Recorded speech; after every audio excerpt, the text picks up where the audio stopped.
Honorable Ryan Charles McNabb, Governor of the Hardap region. Honorable Solomon Boys, Regional Councillor and Management Committee of the Hardap Regional Council.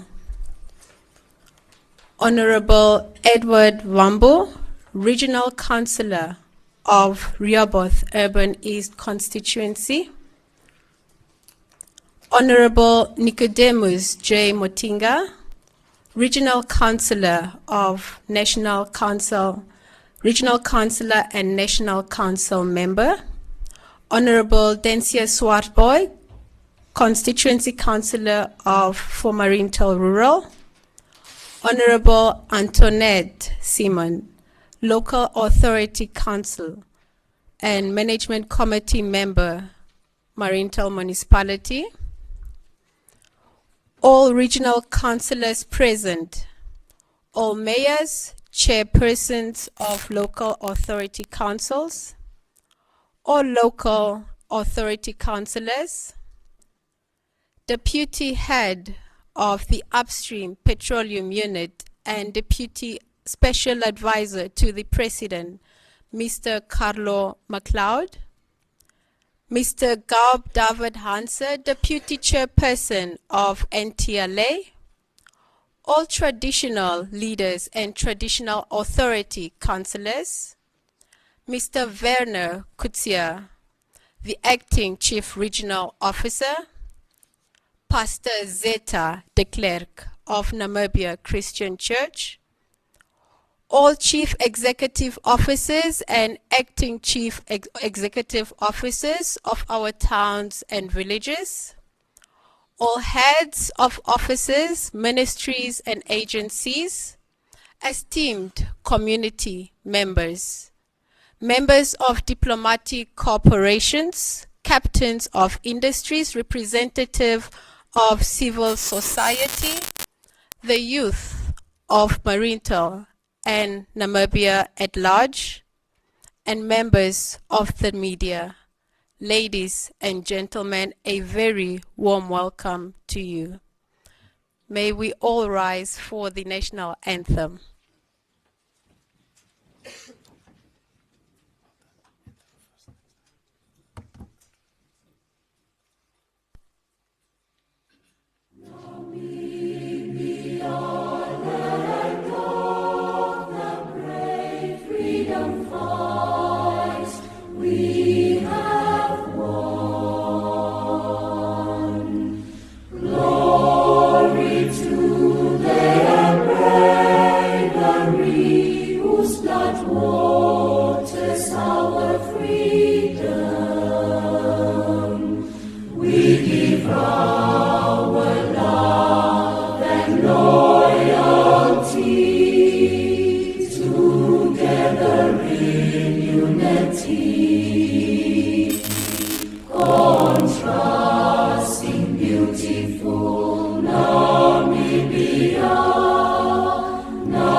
may be seated. Thank you.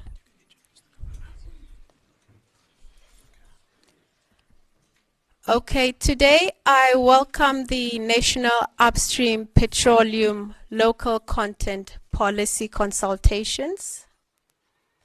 I would like to start off with a brief statement that a wise man once told me.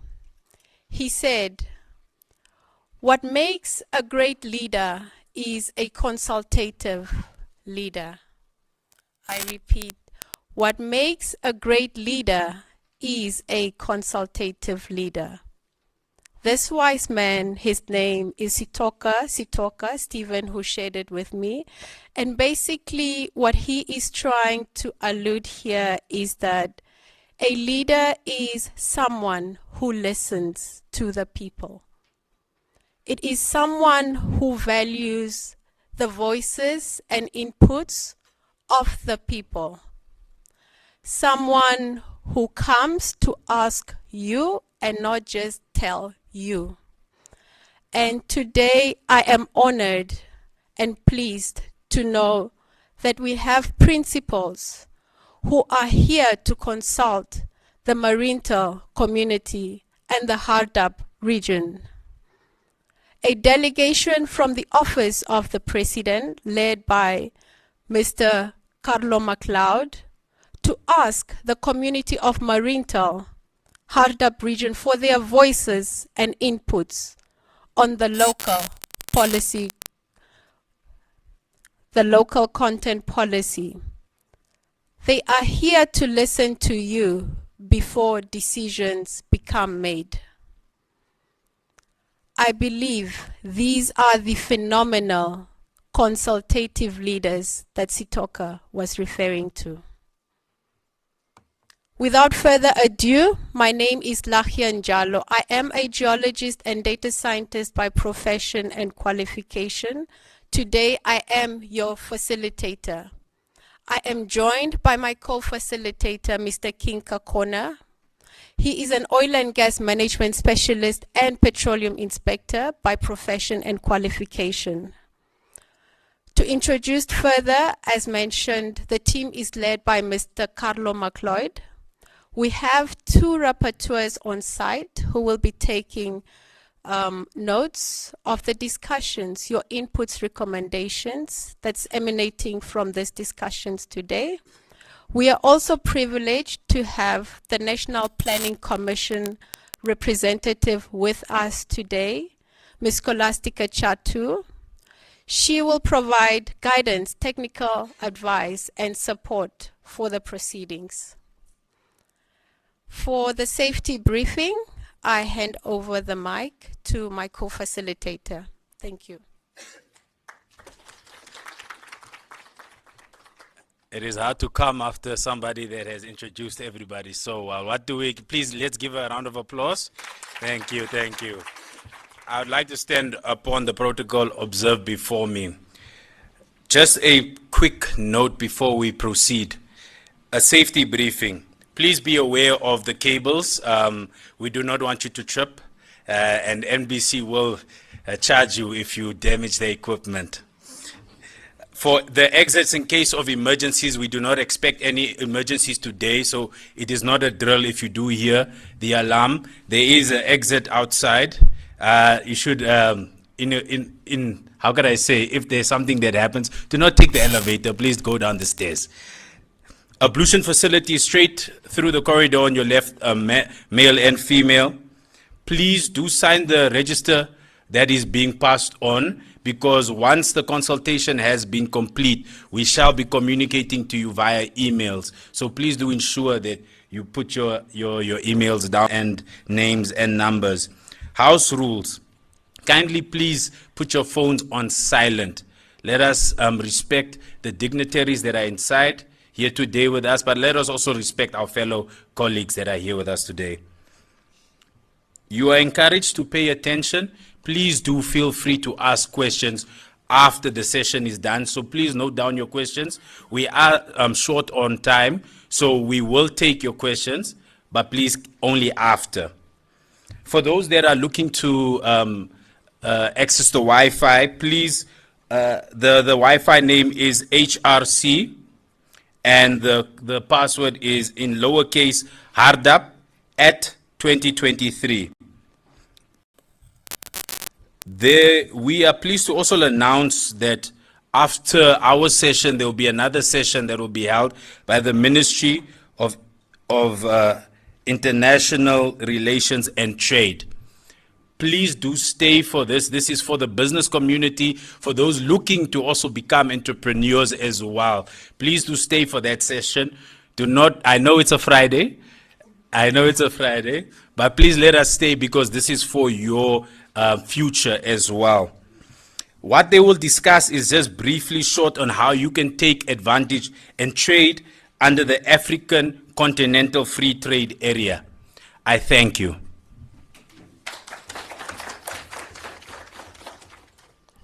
Thank you for that, King Kakona.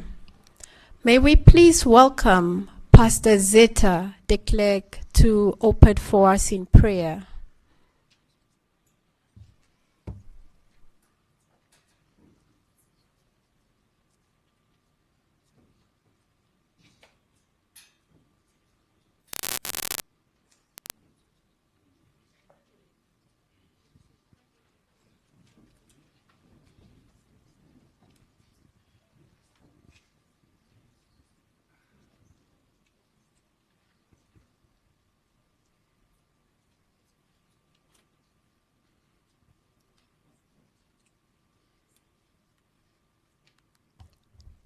Amen, wat 'n wonderlike voorreg.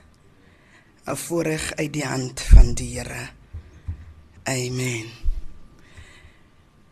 Laat my toe om te groet. Greetings in the wonderful name of our Lord Jesus Christ. My brothers and sisters, there's no better name and other name I can greet you with other than the name of our Lord Jesus Christ. Allow me to stand on the protocol already established.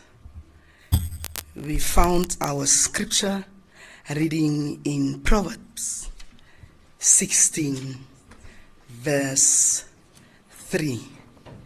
You may be seated, sorry. Proverbs 16 verse 3. Commit your work to the Lord, and your plans will be established.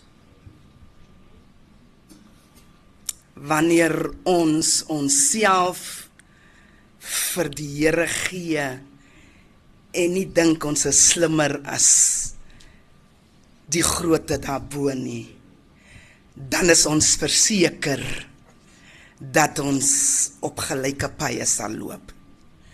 Kom ons bid saam.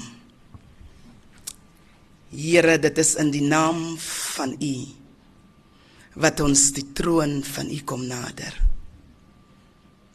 Dankie Jesus dat daar niemand soos U is nie. Dankie Here dat daar niemand met U vergelyk kan word nie. En wanneer Jesus ons op 'n platform kom waar ons moet besluite neem, dan wil ons nie sonder U beweeg nie. Wil U saam met ons beweeg, Lam van God? Wil U vir ons, Here Jesus, kom versterk met die nodige kennis? Here, ons het U nodig soos nooit van tevore nie. En wanneer belangrike besluite geneem het word, Lam van God, dan wil ek vir U kom vra, Here, rus ons toe met die nodige wysheid, met die nodige kennis, en met die nodige insig.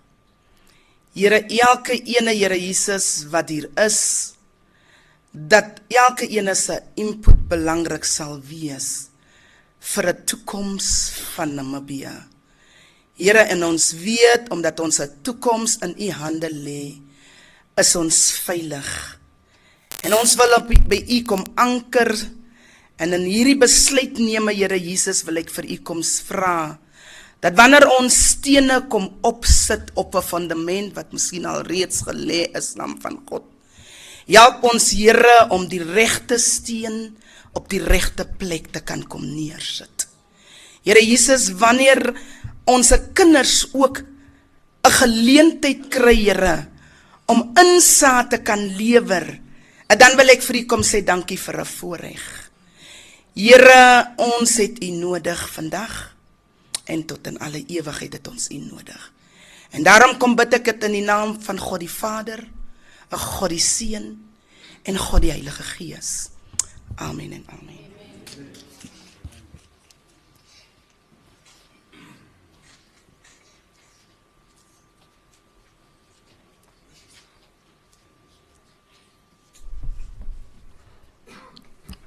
Thank you very much, Pastor Zeta de Klerk. For the welcoming remarks, please allow me to welcome Honorable Governor, Honorable Rian Charles McNabb.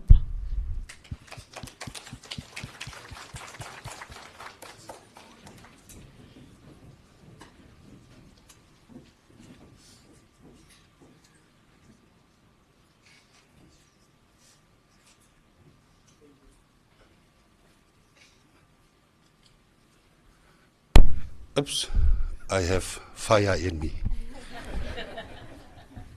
You may be seated.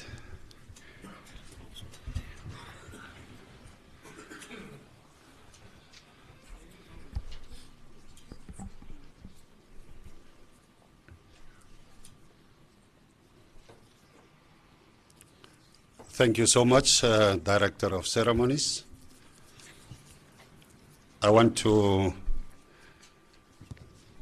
thank Pastor de Klerk. There's nothing that we can do without God and the Word of God. So thank you for strengthening us, especially in this time that the region and the nation is also mourning. We need every prayer and every scripture and every word of God to strengthen us and also our families who has been severely affected by our tragic accident that happened on Saturday. So continue praying for the families and the relatives of our dearly beloved ones who have lost their lives so tragically. Can I make use of this opportunity very humbly to also ask us to stand and pay a minute of silence in respect for those who have lost their lives so tragically on Saturday. Thank you.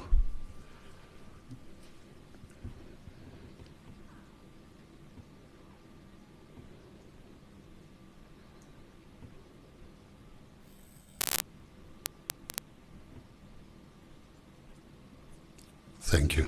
You may be seated.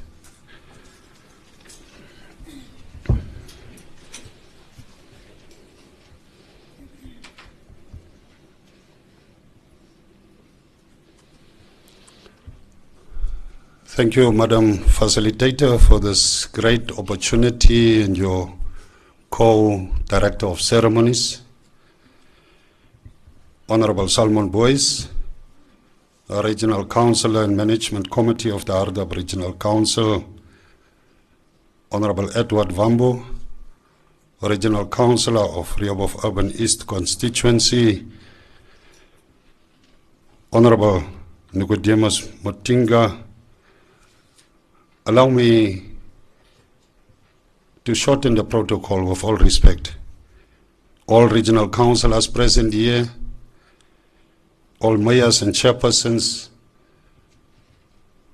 of local authority councillors, and all local authority councillors present, Mr. Carlo McLeod, our Deputy Head of Upstream Petroleum Unit and Special Advisor to the President, Kaup David Hanse, Deputy Chairperson of NTLA, and all traditional leaders and traditional authority councillors present here, Acting Chief Regional Officer all executive officers, acting CEOs of towns and villages, all heads of OMAs, esteemed community members, and in particular, our young people of the region.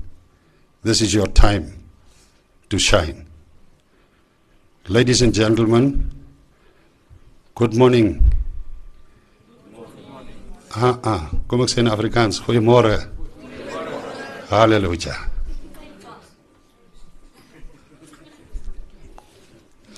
I'm still trying. Thank you, Mama. It is really my distinct honor to welcome you all to this important regional stakeholders and community consultation workshop on the National Upstream Local Content Policy. Following the recent significant oil discoveries in Namibia, we are on the threshold of a new era of hydrocarbon exploration and production. This pivotal moment offers tremendous opportunities for our nation, but it also brings the responsibility to ensure that Namibia and its people fully benefit from these valuable resources. It is therefore imperative that as a country, and in particular as a region, we position ourselves strategically to build sustainable local capacity and guarantee that Namibian citizens and companies play integral roles with the emerging oil and gas value chains. The purpose of today's consultation is to engage with you our value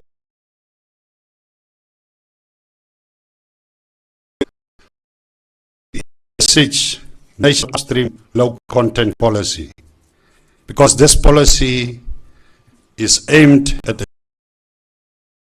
implementing measures that ensures meaningful integration of Namibian human capital, goods, services, and enterprises into this growing sector.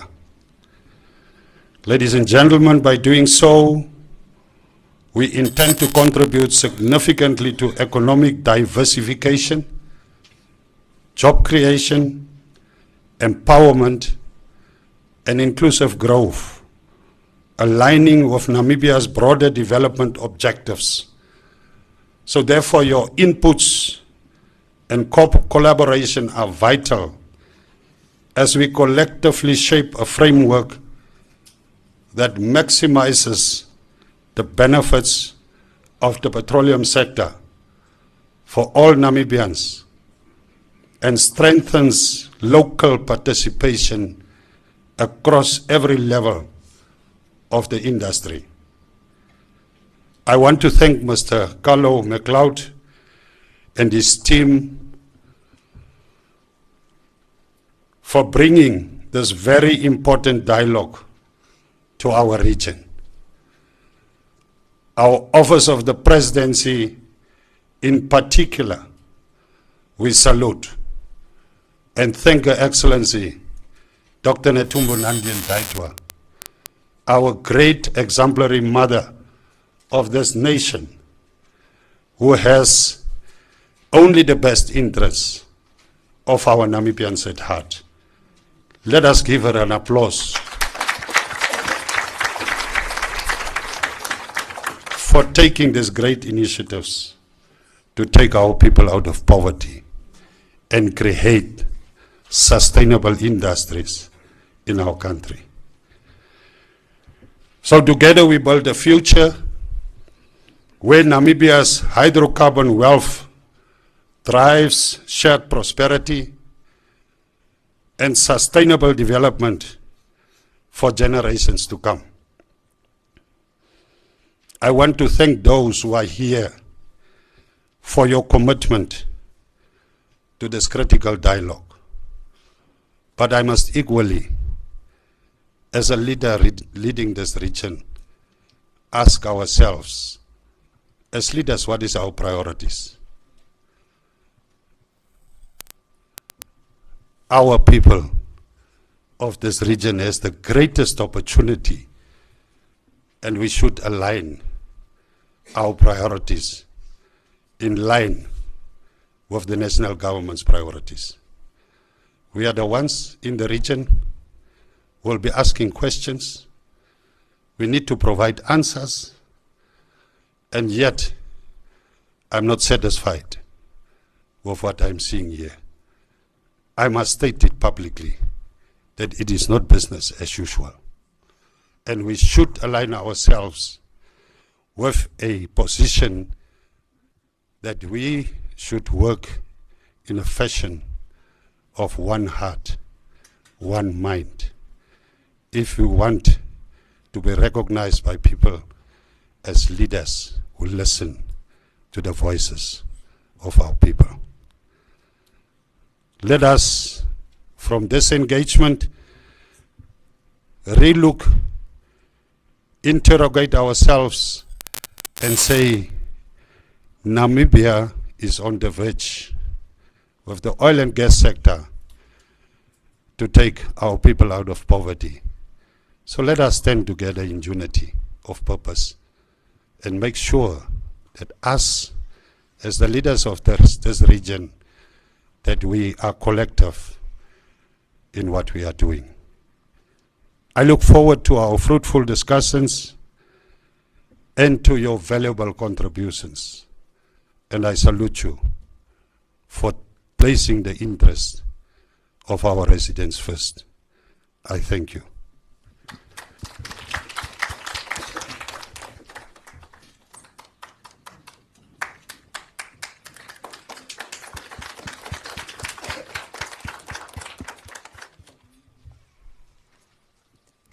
Thank you very much, Honorable Governor, for that very, very warm welcome to the audience. Another round of applause, please, for the Governor.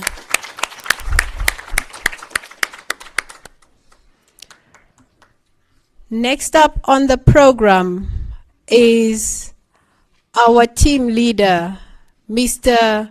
Carlo MacLeod, the Deputy Head of the Upstream Petroleum Unit and Special Advisor to the President. Please let us welcome him.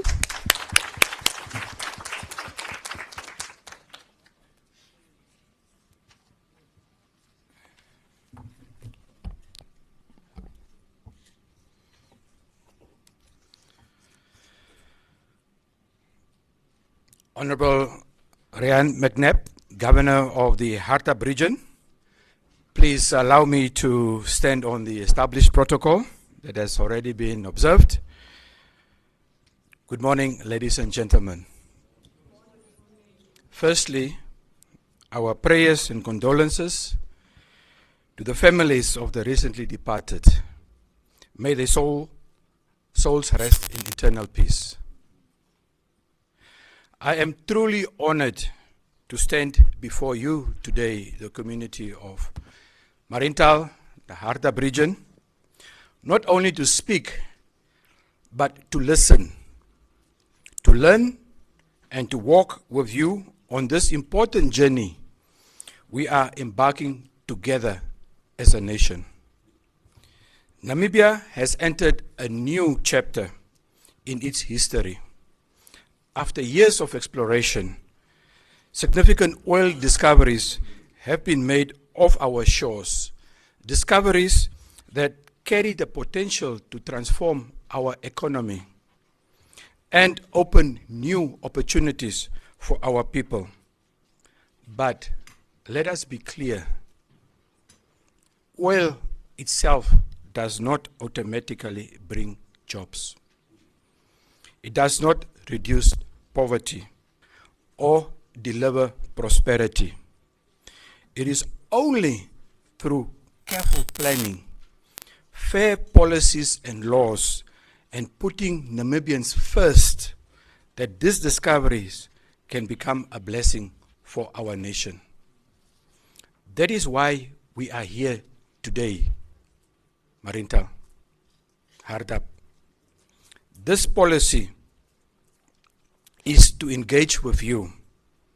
This policy was approved by Cabinet, but it is now placed before you for your input, as this will be our national framework to ensure that our people, our businesses, and our communities benefit directly from Namibia's petroleum resources. What is the local content policy? In simple terms, this policy is about ensuring that Namibians are not left behind.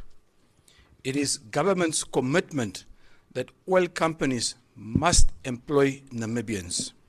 They must train and develop our young people. They must source goods and services from Namibian businesses. And they must transfer knowledge and skills and technology to our people. It is about ensuring that the wealth that flows from these resources flows directly into our homes, our schools, our clinics, hospitals, and our communities where it matters most. So why is it so important? Allow me to give a practical example. If a company needs 100 workers, as many of those jobs as possible should go to Namibians, especially to the young people, to women, and those from disadvantaged backgrounds. If companies require catering, if they require transport or accommodation, these services should be sourced locally, creating business opportunities in our towns and in our regions. If specialized training is needed, it is our children who should receive the bursaries and the scholarships to prepare them for future careers in this industry. Ladies and gentlemen, this is not about jobs. It is about building a future where Namibians own, manage, and prosper from the oil and gas industry. How will this be achieved is the question. Now, this policy sets clear rules and targets. Oil and gas companies must be monitored. They are required to report on the progress and they must be held accountable. Government will ensure that strict enforcement are taken place so that promises that are made translate into real benefits. We know too well from other countries that oil and gas, if not managed well, can become a curse, where benefits are captured by a select few, where corruption thrives, and communities are left behind. Namibia is determined not to follow this path. The local content policy is our safeguard, our tool to fight poverty, to build skills, to create businesses, and to ensure that every Namibian has a fair share to the benefits that accrues from it. Let us reject fronting. Fronting is where locals are used as mere tokens without true empowerment taking place. Instead, let us embrace genuine participation that uplifts the people, that develop communities, and that strengthens our economies. Together, we will rise, and we shall rise. Fellow Namibians, this is our moment. This is our opportunity to ensure that this black gold discovered in our waters is transformed into real gold for every Namibian household.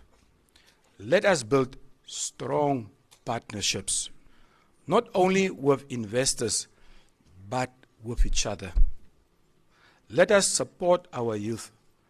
Let us empower our entrepreneurs, and let us hold ourselves accountable to the highest standard of transparency and fairness. This consultation is your platform. Your voices, your ideas, and your concerns will shape the final local content policy. Therefore, together, let us make it a tool that reflects the aspiration of all Namibians. I thank you for your presence. I thank you for your participation. I thank you for your commitment to building a brighter future for ourselves, for our children, and for many generations to come. I thank you so much.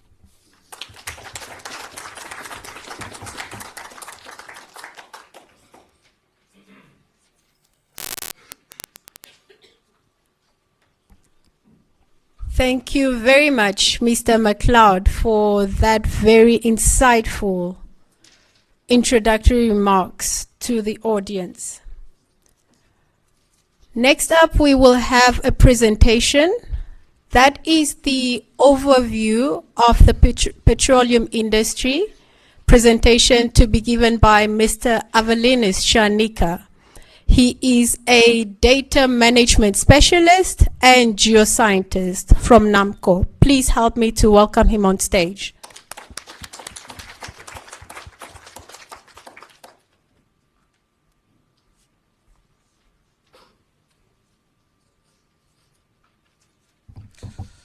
My esteemed audience, kindly allow me also to observe the protocol as it has been established before.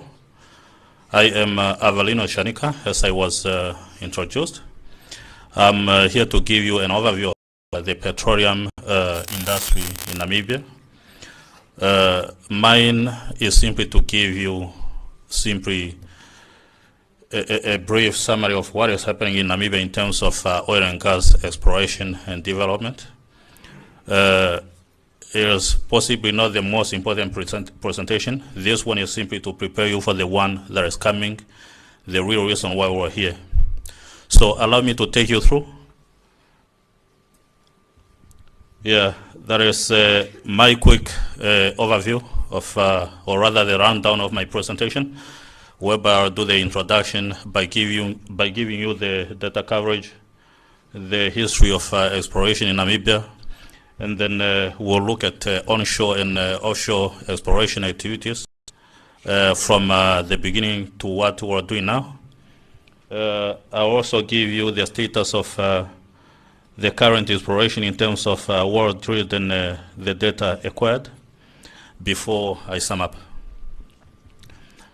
All right, now in Namibia, I would like 6 confirmed basins.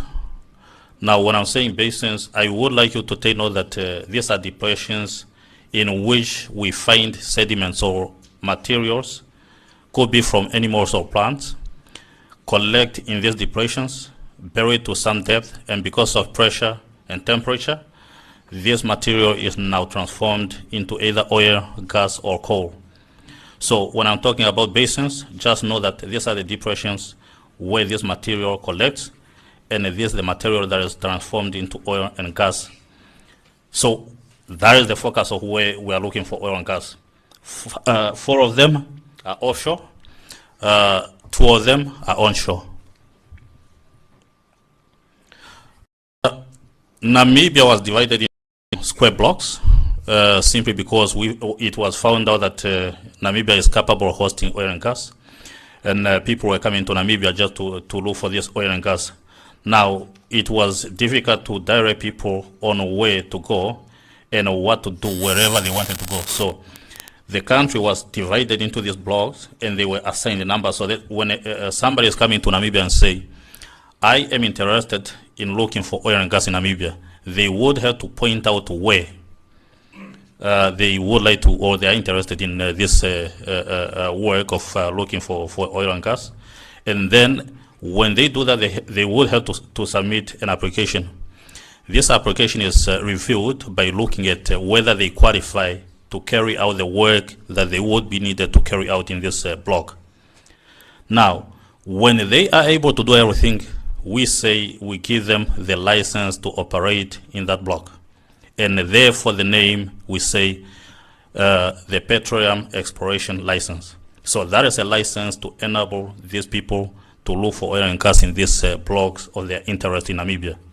Now, in the beginning, you can see we only had about 5 of them, but as time goes by, as time went by,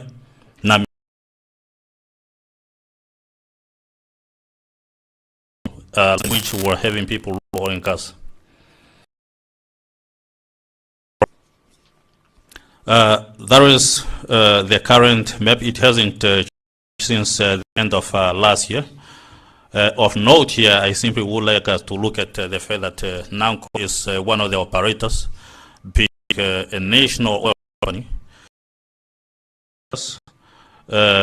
I also would like us to take Total Energy Shell, Carb, Rhino Resources. Some companies have discovered Namibia. So just to let you know that these are the companies that are operating in Namibia for now, both in our waters and on the land. For now, we are having up to 31 petroleum exploration licenses in Namibia that are active. And we're also having 1 production license. A production license is where we have given the right to the operator or to the people that are working in this block to produce what is in there. And if you were to zoom in, that is the Kudu gas field. The Kudu gas field is ready for production. All right. We also have 1 reconnaissance license. This is a license whereby one is supposed to look at the stratigraphy, or rather, the rock types beneath the ground. We are not necessarily interested in exploring. We're only looking at what is beneath the ground. NANCO so far is operating 4 petroleum exploration licenses. Those are the ones that are being operated by NANCO. In all other exploration licenses, NANCO is also part of them, and NANCO is carried. When we are saying carried, we say those companies that are partnered by NANCO are the ones to use their capital, or rather to use their money, to do whatever it takes for them to look for oil in these blocks using this license. And then NANCO will only pay back when we discover something via the revenues out of this oil and gas. This is just to take you through what happens when we are looking for oil and gas. It can happen in the sea or in the ocean or on the land. Now, it is the same concept. We are simply having a ship or a truck that is pulling a trailer of what we call listeners. These are the listeners that we use to either lay on the ground or on the surface of the waters, and then we send the sound into the ground. Now, we are using the concept of sound waves here. When we send sound in the ground, because there are different rock types in the ground, they reflect the sound back to us at different rates because they are of different densities, or rather different hardnesses. So the difference causes the sound to come back to us at different intervals, at which now those listeners pick up that sound that is coming back. And when that sound comes back to us, what you are seeing on our far right, there is an imagery of what comes up when that sound is reflected back to us. All right? So, and we call this data seismic data. It can be 2D if it is in 2 dimensions, or 3D. So that is seismic data. Apart from seismic data, okay, this simply to show you done in terms of acquiring this data offshore Namibia and onshore. As you can see, most of the Namibian coastal area has been covered by this data. And of course, we have some work also done inland. There is now, we have not received this was from the rock types in the ground, and we get the image of what's happening beneath the ground. Now we try to spot out areas that we suspect of having something like air or water. Now, because we don't know whether it's just general air or general water, it could be air, some other gas, be water or oil. Now, when we identify those spots, depending on the imagery that we get when these sound waves are picked up, now we have to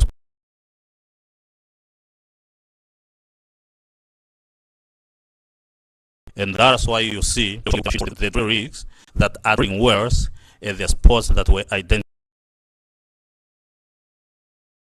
onshore and offshore. That's on land and then in the ocean.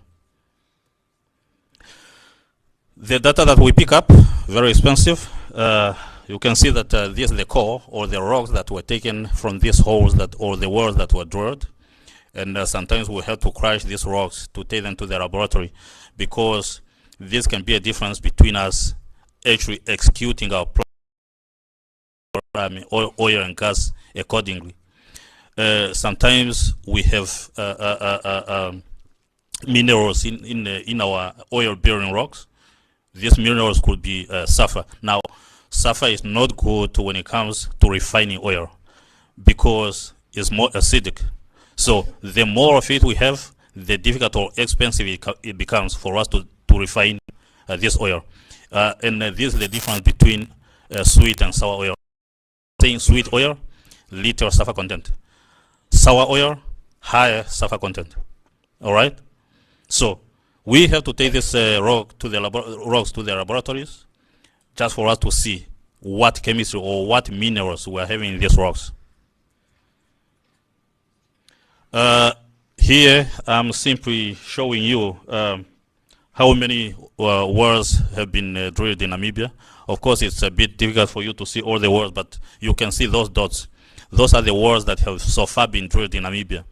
Now, one thing I would like to point to you is that it was very difficult or very expensive to acquire this data, be it seismic data or be it data we acquire by drilling a well, because just to have a vessel on top of water for 24 hours, that could cost up to even 30 million Namibian dollars. And on average, it takes about a month to complete an operation. So we are saying on average, we spend about 900 million Namibian dollars. So that's a lot of money. You should note this down, because I know questions will be coming regarding why Namibia, or rather NAMCO, is having some stake. All right? Okay, we're looking at onshore drilling, Owambo Basin and Nama Basin. Those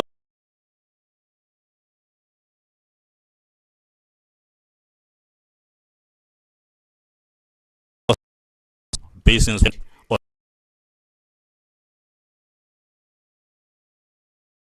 on land.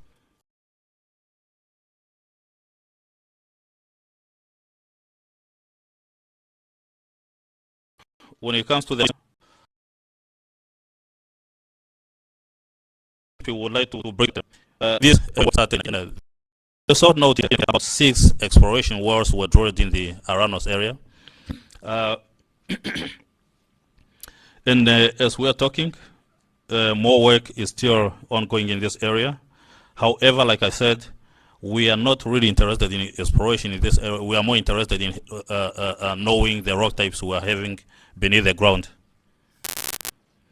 In the Owambo Basin, we pay was done in Etosha. In the 60s and 70s, a number of wells were drilled in Etosha. A few gas discoveries there, and some coal discoveries, which also stimulated more work to be carried out in this basin.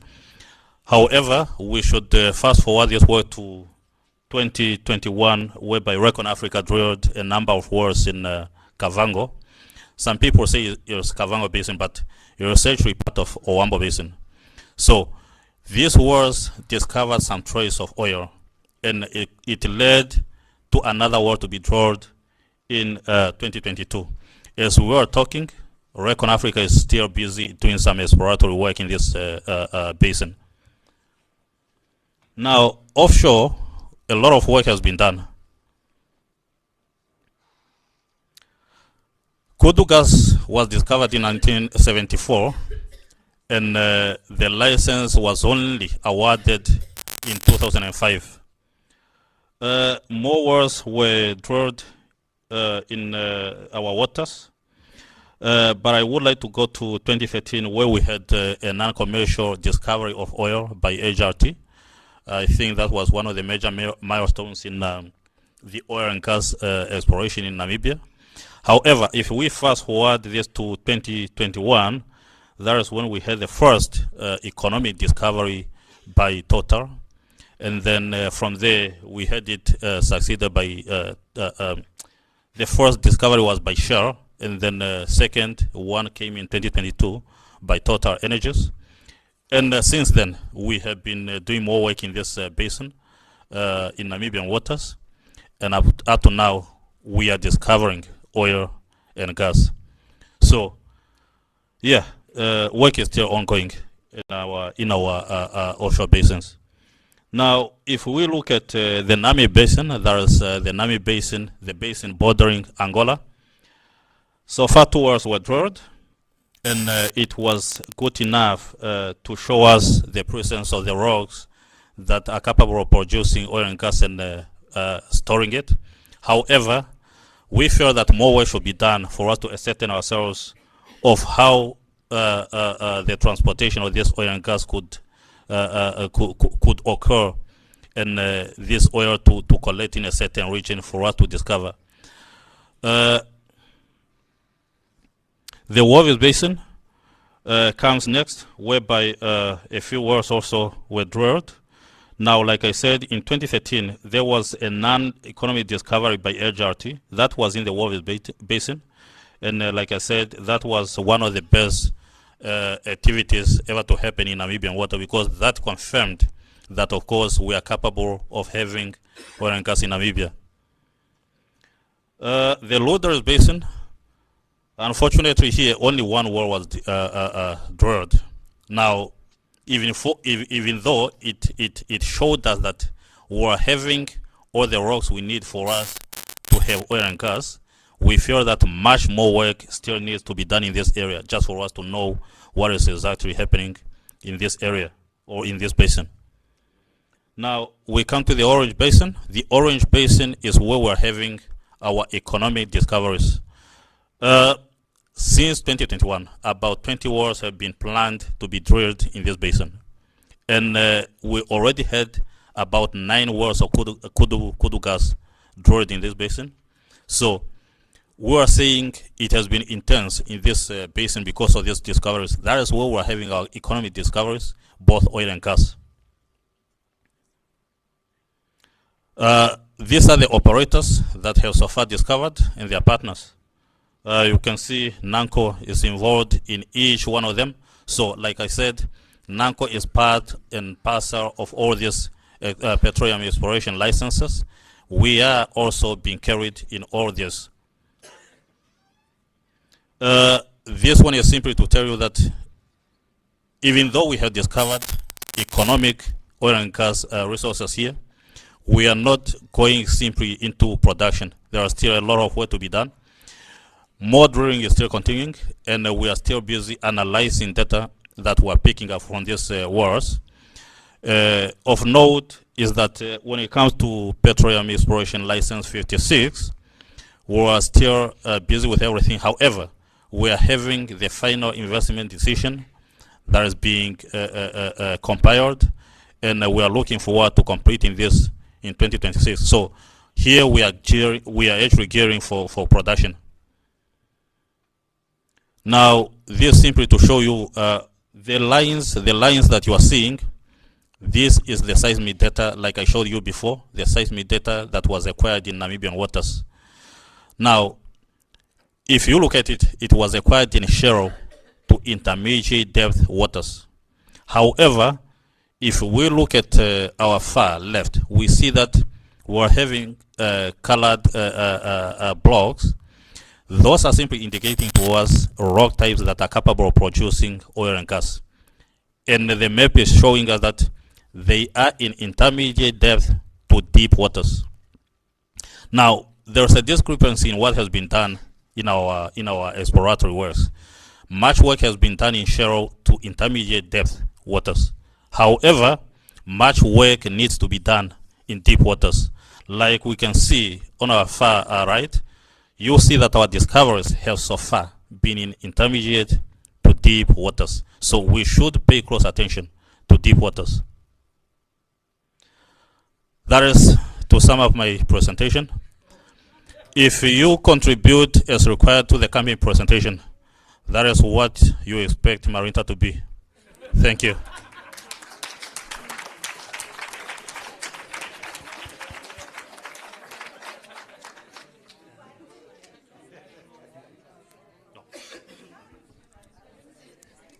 Thank you very much, Mr. Shanika, for that fantastic presentation. Please take note for your questions. We do have a questions and answer session that will follow as per the program. So that will follow after the next presentation. Please allow me to welcome Ms. Louise Hangero for the presentation on the upstream petroleum local content policy. Thank you.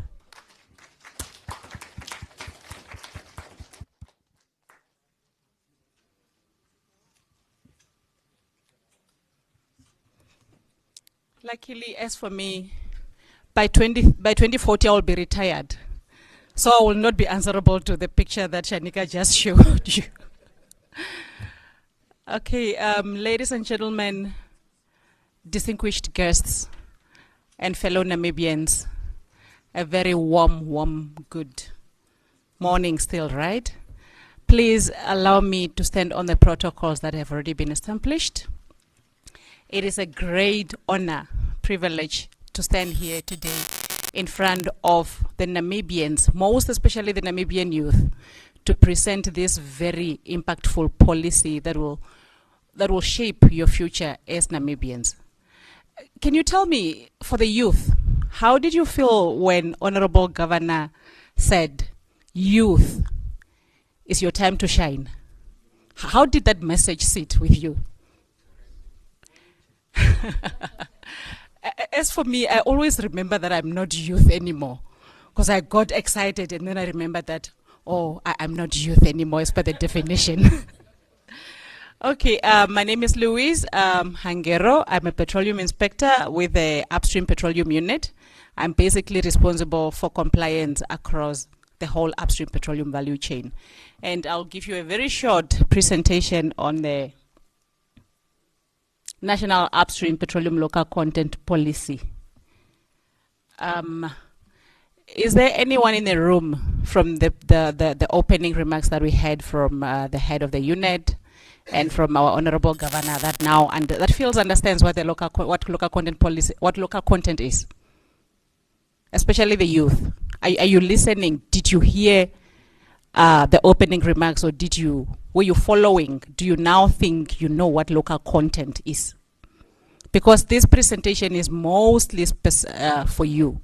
Youth and women is at the heart of the local content policy that we are discussing today. So please, I invite you all to pay attention, to listen attentively, and to ask tough questions today, because this policy is for you, is for your future. Okay? So local content, just for our understanding, is all about Namibian participation. This Namibian participation in the petroleum upstream industry can be through Namibian entities providing goods and services to the industry, or through human resources, which is now jobs for the Namibians. So local content, as a definition, is country specific. Each country decides which definition for local content suits their situation.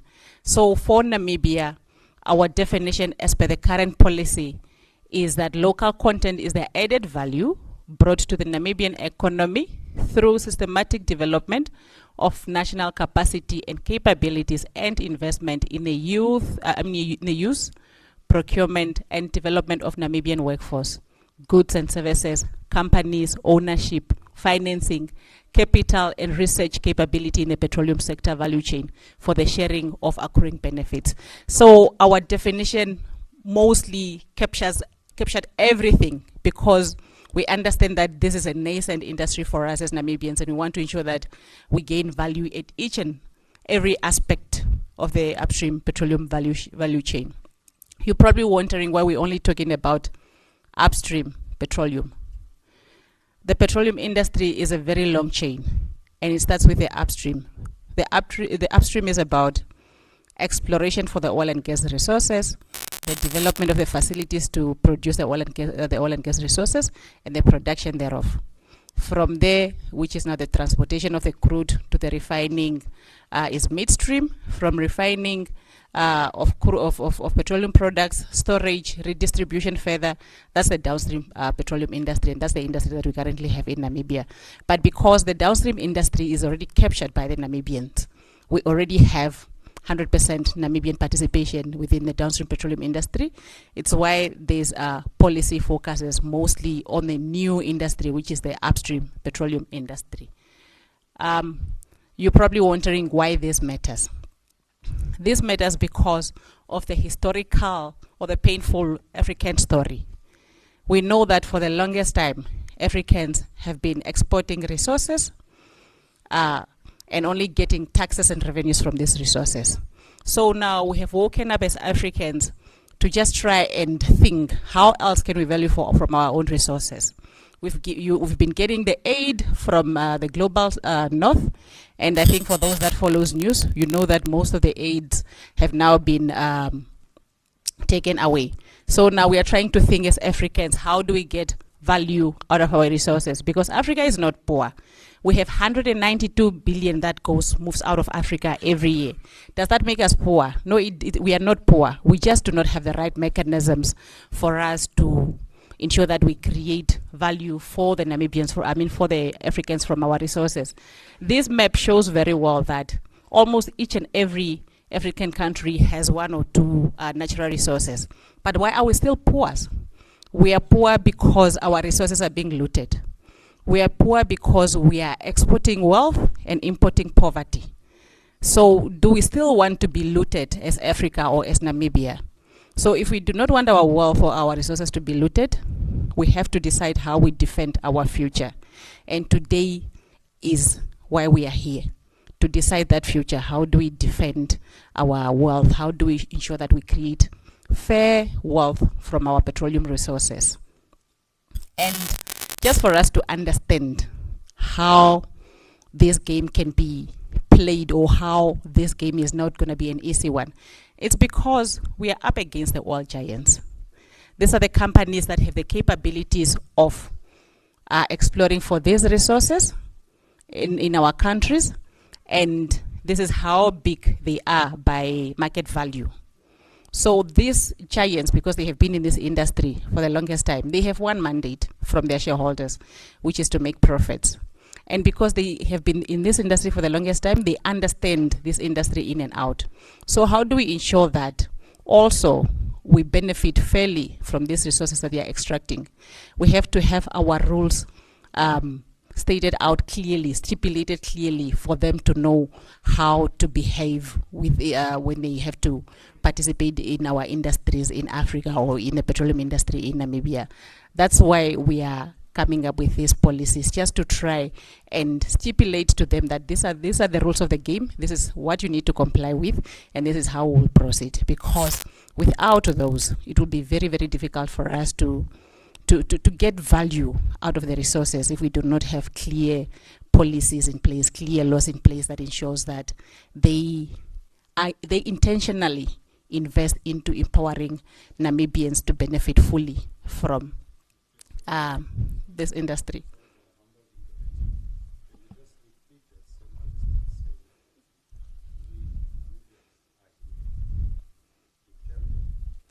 Okay.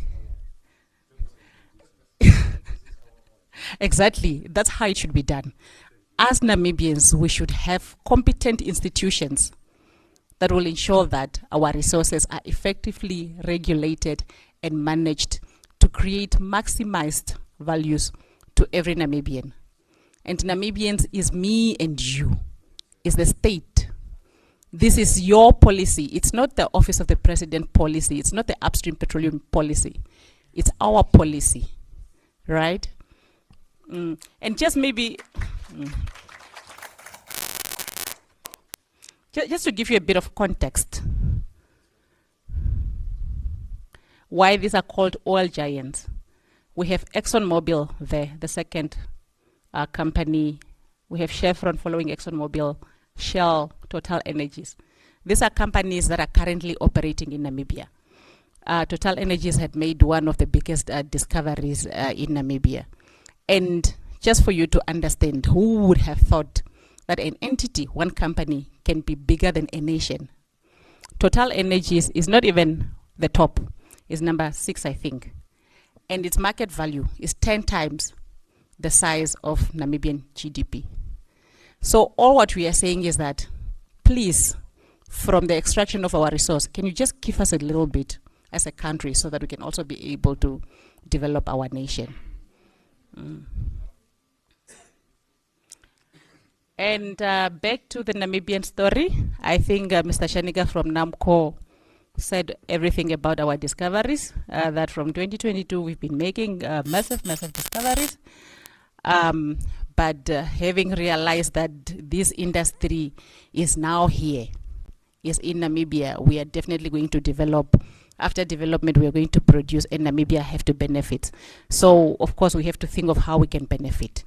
And we realize that Namibia currently, because it's a new industry, like I indicated, have limited skills and capacity in the sector. Hence, the policy that we are discussing today, which is called National Upstream Petroleum Local Content Policy.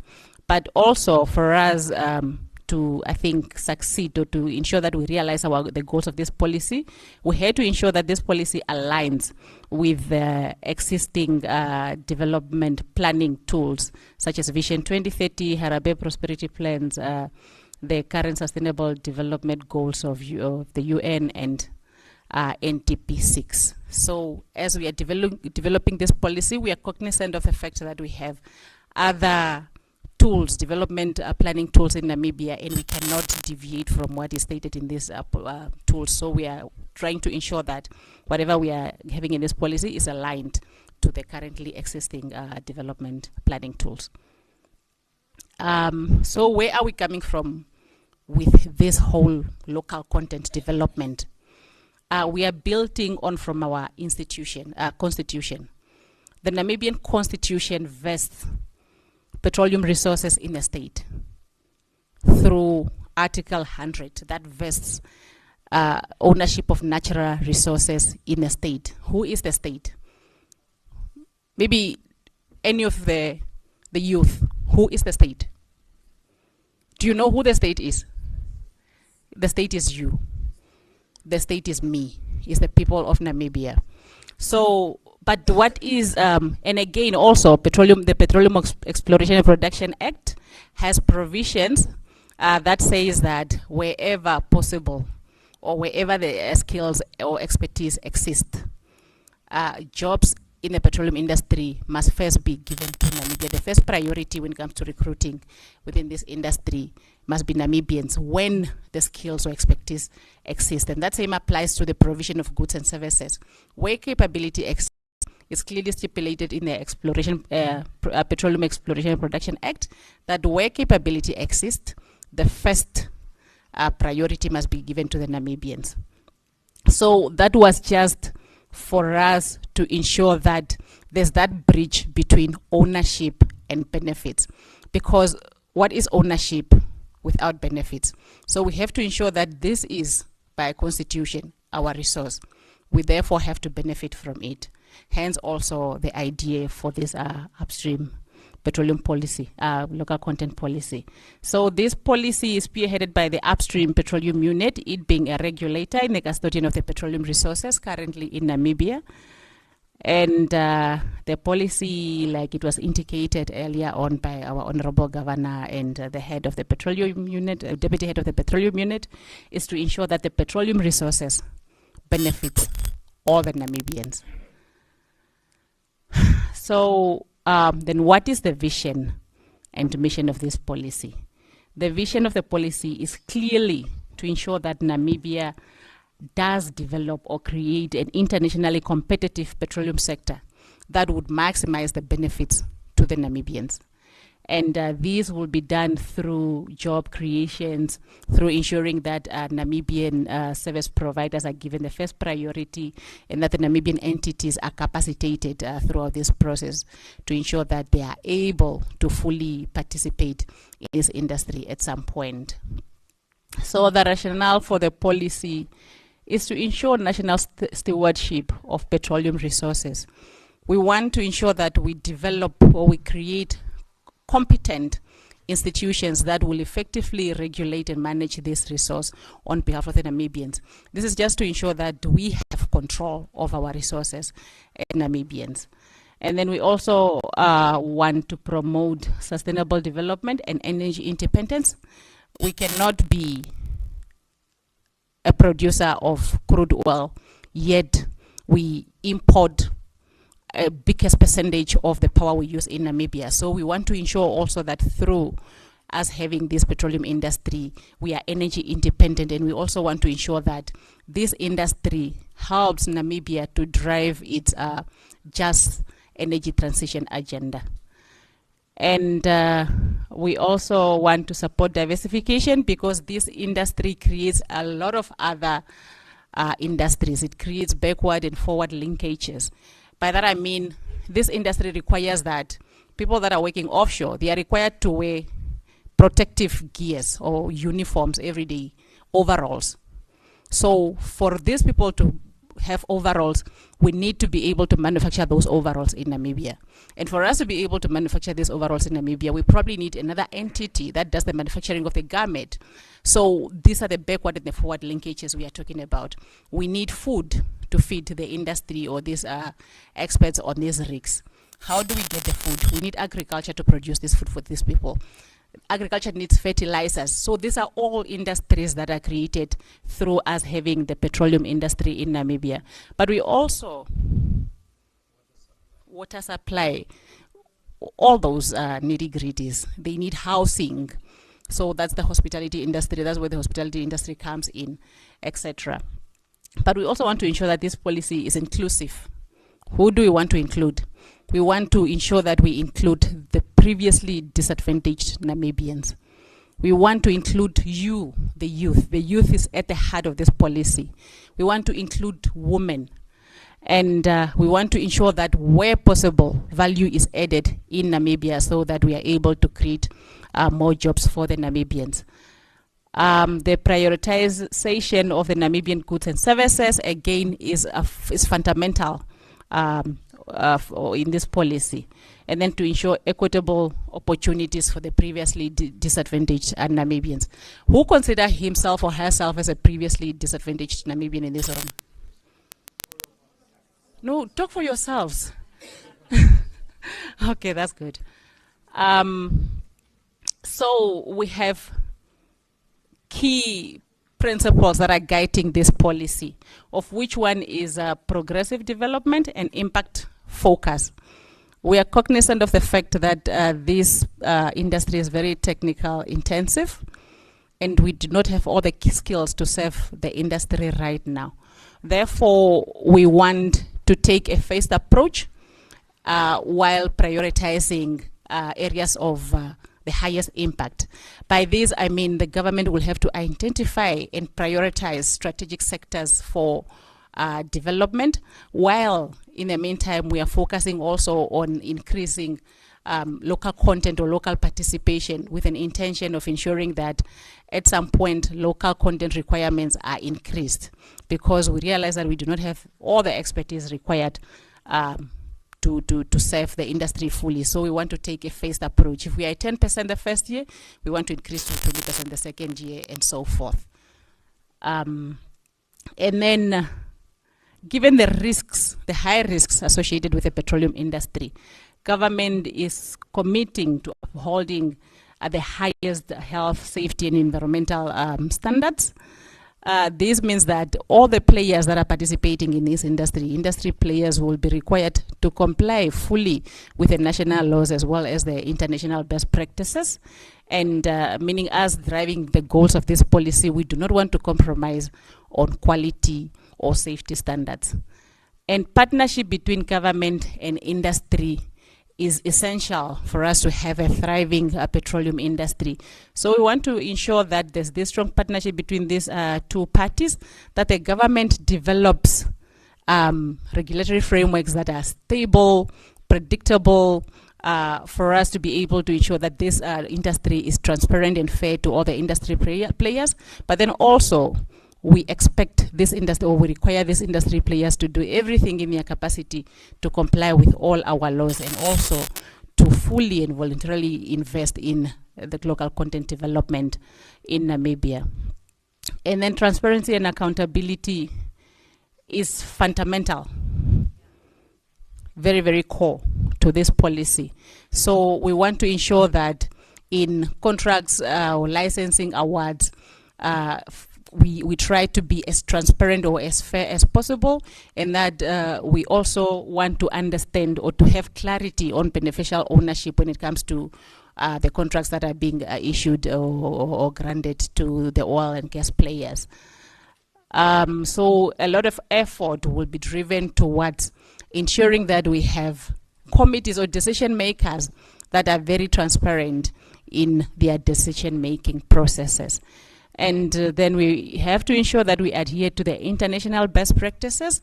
By these, it includes learning from global best experiences, keeping at par with the industry trends, and also maybe adopting measures that have been adopted, local content measures that have been adopted elsewhere and yielded good results. So we want to ensure that we don't start from scratch, or we have countries that have done this well, and we want to ensure that we learn from these countries for us to be able to have a good result of our local content policy implementation. And key to this policy is the policy objectives, of which one is the establishment of regulatory and institutional frameworks for local content. And for each of, it's hot, am I the only one? It's very, very hot, I'm sweating. It's on, okay. So for each and every objective of this policy, we have strategies that we want to roll out to ensure that these policy objectives are realized. Like for establishing regulatory and institutional framework for local content, we want to ensure that we provide clear framework for the local content that are easily administered and that are transparent, to ensure that the industry easily comply with this local content framework. And we want to define, like I said, that the definition of local content is country specific. So we also want to have a clear local content standard definition to ensure that when we are saying local content, the industry understands what we are talking about. And also the development of local content reporting templates that the industry can use for reporting, just to ensure that there's that effective monitoring by the regulator. And then to prioritize local goods and services. By this, simply put, we are saying if there's a Namibian entity that supplies safety boots, we will not allow that this is imported from elsewhere. And maximize training, upskilling, and employment. We want to do this in consultation with our institutions and vocational institutions, to ensure that we have the necessary trainings or skills or qualifications that are required in the industry. Because when we are saying that we want this industry to recruit Namibians, we are not talking of just me, Louise, without engineering qualifications to be recruited as an engineer. We want qualified Namibians that can be absorbed from the that can be absorbed by the industry, because this industry is very, very technical intensive. It needs specific specialized skills. So we want to ensure that we drive this narrative for Namibia, that we ensure that Namibians are trained, qualified enough for them to be able to be absorbed by the industry. And also in employment, we are saying that all the employment opportunities must be publicly advertised in the national newspapers for us all to have an opportunity to apply. Once that is done, and you have some positions that you cannot find expertise in Namibia. That approval must also be given by the government or by the regulator, that you are saying you have been looking for a reservoir engineer, but you cannot find that expertise in Namibia. Therefore, we do agree with you, given that we have now looked through the databases or also the qualifications that we know that our training institutions are providing. If we agree that, of course, there isn't that specific expertise that you're looking for in Namibia, it will be now a negotiation between the regulator and the company to say that, of course, we will allow you to have an expert in that position. However, there will be terms and conditions. You have to have, for instance, you have to have an understudy that is Namibian, and will only give you a visa, 3 years visa, because 3 years is sufficient time for you to be able to train in Namibian to be able to take over. And after 3 years, if this skill is not transferred fully, we unfortunately cannot renew your visa. A company would not want to be having a new engineer every 3 years. So they would rather, maybe if you have good or stringent rules for them, they would rather want to comply for them to not be changing employees over and over. And also we want to avoid window dressing, benefits diversion, etc. Window dressing is whereby they, just for them to tick the local content requirements box, they employ a Namibian NAMA to say we have recruited a previously disadvantaged southerner, but this person is indeed not involved in our operations. He or he does not even understand the direction of the company or what the company is for. They're just there on paper, just for them to take local content. So we want to come up with mechanisms that will ensure that we avoid all these tactics by the industry. And then to enhance supply chain localization, we are saying, like I indicated earlier, a petroleum industry chain is very long. So wherever possible, where it can be localized, it must be localized. If you need safety boots, why can't these boots be manufactured in Namibia so that we localize that one part of the chain? So by that we are encouraging unbundling of contracts. If you have contractors or subcontractors that you have subcontracted already, say Total Energies is coming from an operation, drilling operation in Angola, but they had already entered into an agreement with Halliburton and SLB whatsoever. We want that contract to be unbundled so that wherever possible, where Namibians can participate, can be given a fair opportunity to participate. And stimulation of research and development, and again, this will also be done in conjunction with our higher institutions as well as vocational institutions to ensure that we keep updating our knowledge when it comes to the petroleum industry, because this is a very fast evolving industry. Facilitation of technology and knowledge transfer. This will be done in many ways. It can be done through Namibians being recruited by the companies, for them to be given a fair opportunity. If you are recruited as a petroleum engineer, we want this petroleum engineer to be doing the work that is done by a petroleum engineer expert. We do not want petroleum engineers that are just sitting as backbenchers in their office or are just spectators, and we have expert petroleum engineers that are doing the real work. That's how the technology or the knowledge will be transferred. And also in situations where we have entities that are partnering with the Namibian entities, we just do not want this to be a tick-off process. We do not want this to be just on paper. We want these companies, if you have partnered with an oil and gas company, we want you to fully participate in the processes. We want you to have managerial positions in this company. We want you to be a decision maker, to participate in all the processes for you to be able to, in all the operations, for you to be able to understand the technology or what is happening within this industry, because that's only how your company or your entity can learn, get to understand the technologies and have knowledge in the operations that you are participating in. And at some point, you'll then be able to take over as a fully independent Namibian entity. So enabling Namibian participation and financing. I think Namibian participation applies everywhere. I've overemphasized on that. And financing, we want to be able to create maybe financial interventions or financial packages that are reasonable to the SMEs, to the Namibian entities, because this is a very, very capital intensive industry. And we might not have SMEs in Namibia of that capacity. So we also want to be able to collaborate with our financial institution, and where possible for them to just come up with packages that are more reasonable for the Namibians to enable participation of Namibians in this industry. Because also the financing or financial industry is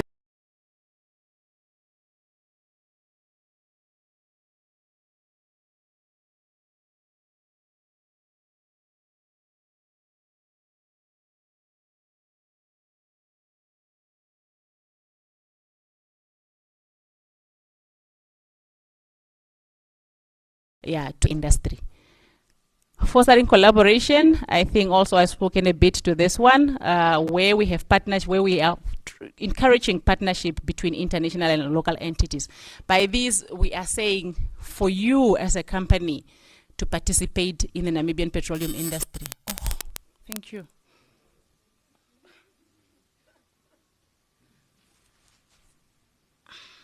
For entities, I don't know whether it's because the seat is too hot, or it's also the light.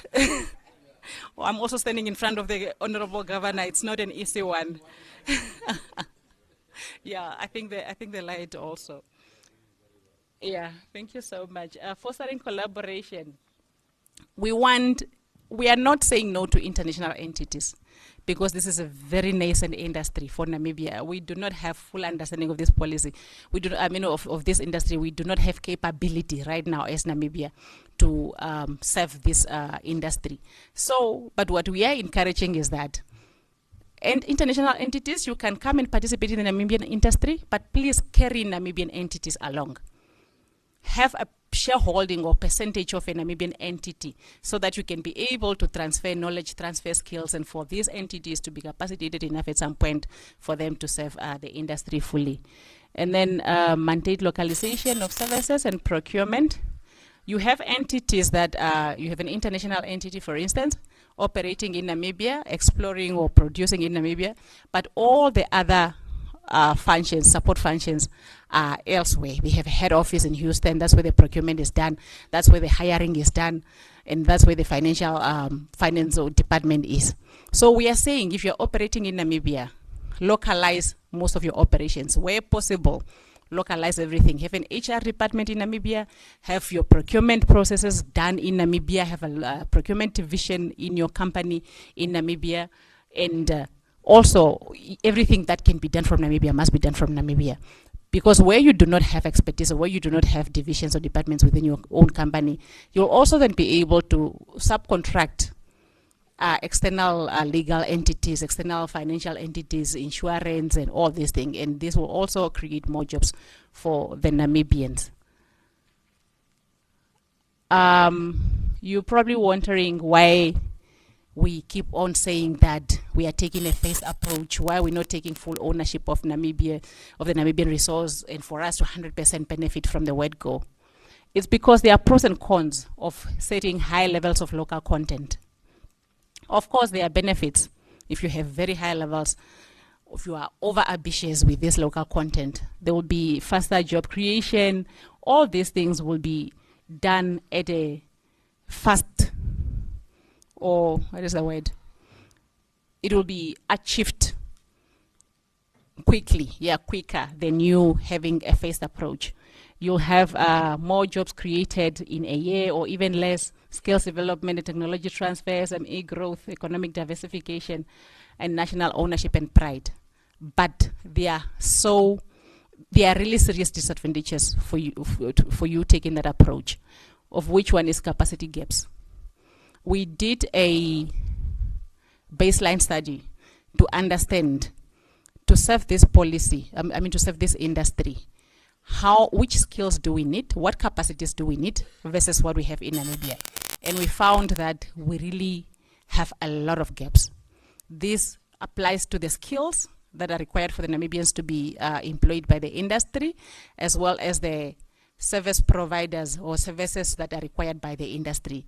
We have many, many gaps. So you cannot start with high levels of local content, knowing that you do not have that capability as a country to serve the industry to that extent. So this will then increase costs for the investors. So what you are imposing on them is that develop these capacities, because we only want 50% local participation.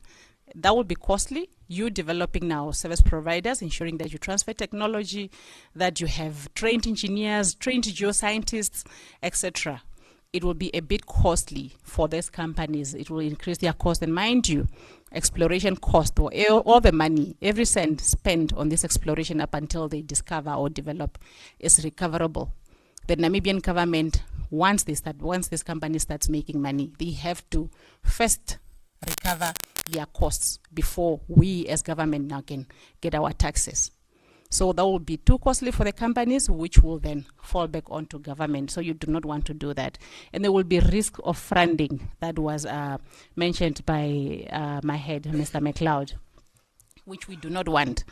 If you are imposing it on me that I can only participate if I have 50% shareholding or Namibians in my company, what will I do? Knowing that we don't have a company that qualifies to partner with me, depending on the services offered by these companies. For me to tick that box, because I badly want to participate in this industry, I'll go to Louise, I'll give you 51%, we register with BIPA, I start my operations, but all the money flows back to wherever that company is from. So you do not want to feel as a country that we have all these companies, we are ticking the boxes, we have Namibian shareholding, but yet there isn't that in-country value creation. We want value. We want to see tangible results. We want to see Marienthal looking like what Mr. Shanika showed us in 2040. And that can only be achieved by meaningful participation, actual participation, not just on paper. And also corruption, of which fronting in itself is corruption. And then there will be delays in project timelines, because now you have this whole task of developing these capacities before you can start producing, or before you can start fully participating, and risk of protectionism. By that, we mean for you to protect your investments, you'll probably just choose to go elsewhere to the jurisdictions that have easier terms than you fully investing in a country that is a bit not so easy for you to start. So this is a very huge policy. If you've been following, it's a very huge policy. We're talking of capacity building. We're talking of for individuals, for them to be able to participate in the industry. We're talking of building capacities of entities. We're talking of research and development, localization of supply chains, etc. The office of the president or the upstream petroleum unit cannot do it by itself. We need collaboration between many other institutions. And these four are just the key or the main, but we have many other institutions that will be required for us to ensure that the goals of this policy are achieved. The upstream petroleum unit will be the one that will be ensuring compliance, monitoring, reporting, and setting standards of reporting, verifying the data, enforces penalties, because there will be penalties for non-compliances, huge penalties. Yesterday or on Wednesday, I gave an example in when we were in Kidmanshoop, that in Ghana, when you employ or recruit an expert with all the authorizations, the penalty thereof is that you will have to pay back to the regulator monthly salary times 12 months. So meaning if you recruited an expert without all the necessary authorizations, and you've been paying this expert 100,000 NAM dollars a month, your penalty for you not complying with that will be 1.2 million NAM dollars. So these are the things we are talking about. That will be now the duty, ensuring compliance and monitoring, and will be the role of the regulator. NAMCO is a government eye. Their main role is to safeguard the state's commercial interest, but because they participate in this equity directly, they will be our watchdog.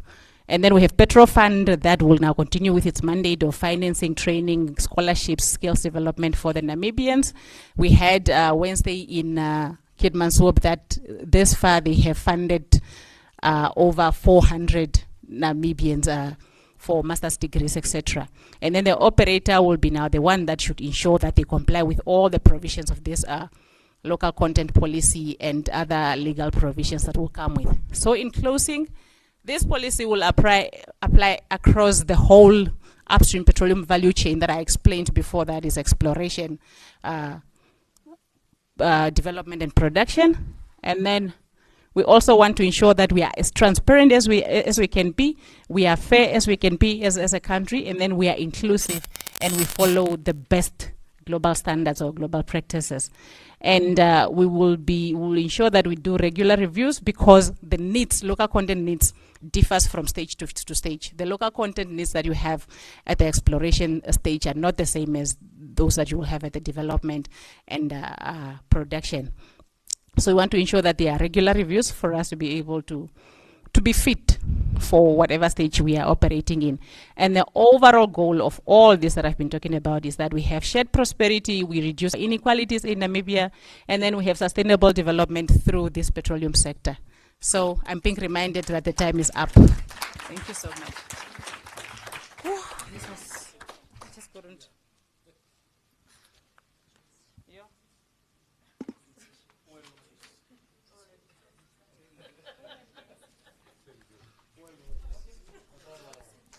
Thank you very much, Ms. Louise Hangero, for that excellent presentation. So, thank you.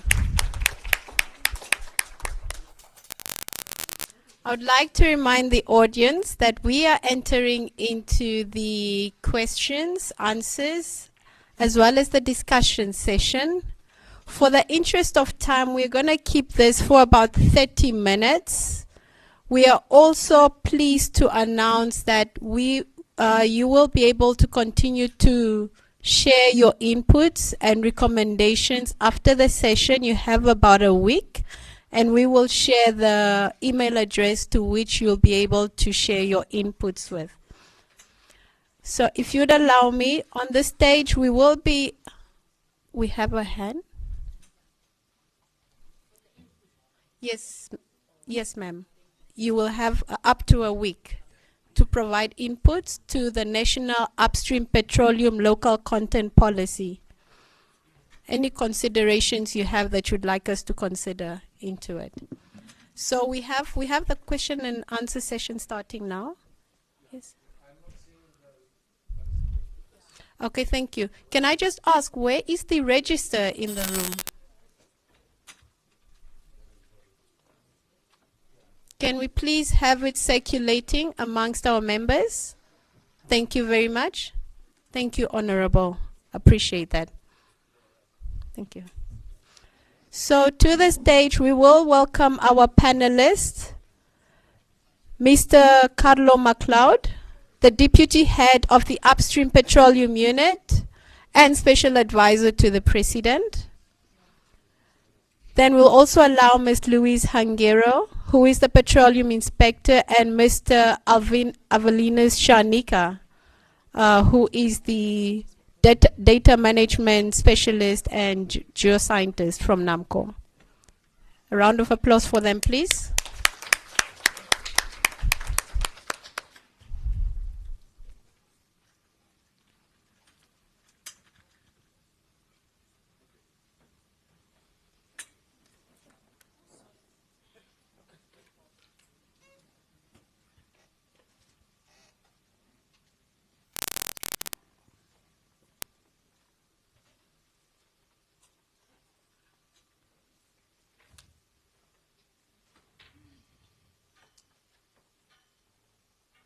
Thank you.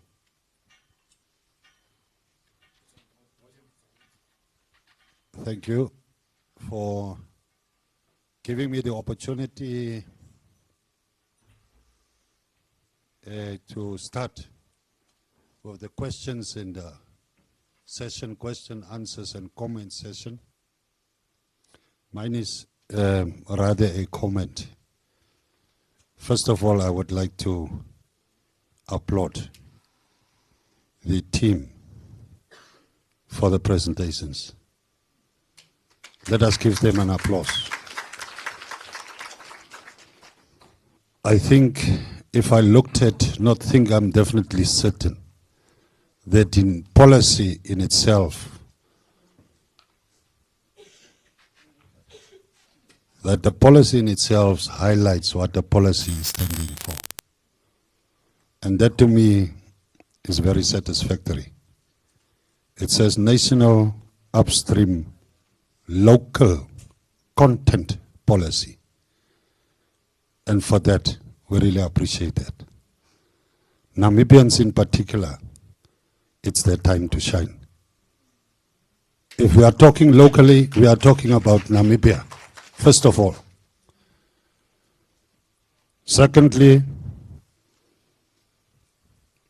as the regional governor, I'm very much pleased that when we talk locally about our region, came down from national side to the region, I've picked up so many positivity in this policy, in the setting up of this policy. I've listened to if there's a local company that can supply boots, the policy provide protection for local companies to participate fully. That is something to be appreciated. It basically mandates localization of services and procurement. We must take into consideration that when we talk about local, we are talking about Namibians. And we should really, the most important thing as leaders in Hardap and residents of Hardap, we should really make sure that we are united. Unity of purpose will always secure our success. We are here as leaders now. We are here as residents of Hardap region now. My plea to us all is that we will be the ones written in the history of what is transpiring now. If we leave a legacy that stands for the interest of the residents of this region, we can surely benefit one day that what we have left behind is just to the best interest of our residents. We must remember that some of us are fortunate. We have a job. We have our houses. We have our cars. Governor does not even put petrol in a car. I am so lucky as a leader, and I'm so fortunate. How selfish can I be to go home and not think of the person who is there far and living in a shack, not having something to eat at night. This should brought us together. And this should be our common understanding of what we are facing here, that we are on the brink of changing the whole circumstances of our people by being united in this. So my humble plea, but very urgently and sincerely, honestly and straightforwardly, is we should not be selfish and self-interest. That should not be our goal. Our interest should be the residents of the region. If we have this common understanding, I'm sure we'll succeed. And then we will have our own Dubai, as Marinda, as Hardap, in Namibia. I want to conclude by saying, let us be open and frank and honest. Let us not be afraid to ask tough questions, because we can only by asking questions, identify our challenges. Challenges is an opportunity, and we must never see it as something bad. Die pastoor het altyd gesê, as ons eers erken waar ons foute lê, dan kan ons genees word. En na die bekering kan ons weet, ons sal almal hemel toe gaan.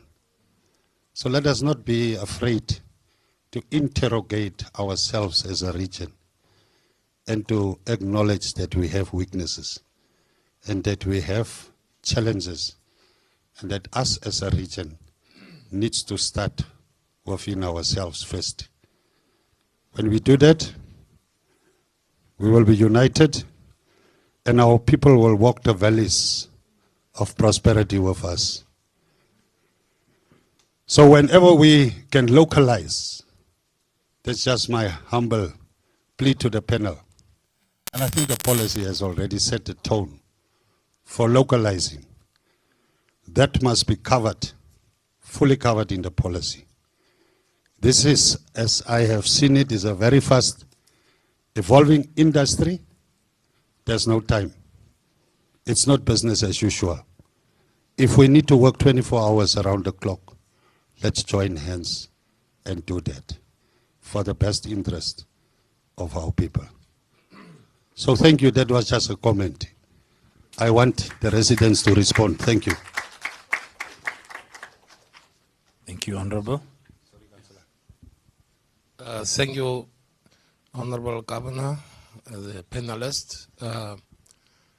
My question is, how ready and how willing is the unit to assist with capacity building, assist with bursaries? In Hardap region, we really don't have high learning institutions. It's only Karas region who's lucky to have a UNAM and a NIMT and name it. Now, here we have the Kaikanahap. Currently, it's a skills development center. It's not even a BDC. But they are having very good facilities. How can we collaborate or cooperate to upgrade Kaikanaha to a fully fledged vocational training center? Secondly, we really, as my experience is that we are facing difficulties with learning institutions in Hardap. We have assisted the Joanna Jacobs VDC. The regional council has invested more than 500,000 in that institution so that we at least could have one VDC in Hardap. We are planning, we are busy with negotiations with the company called AIMS. They want to open a VDC in Stambridge. And then we are also busy negotiating with an organization called ClockNet.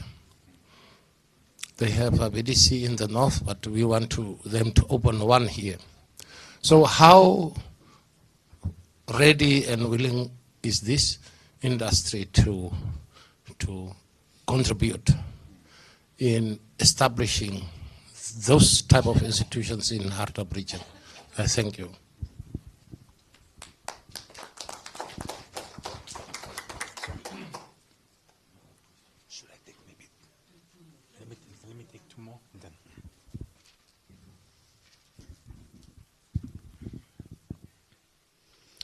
Good morning, everyone. My name is Councillor Antoinette Simon. I'm representing Maritime Municipality today.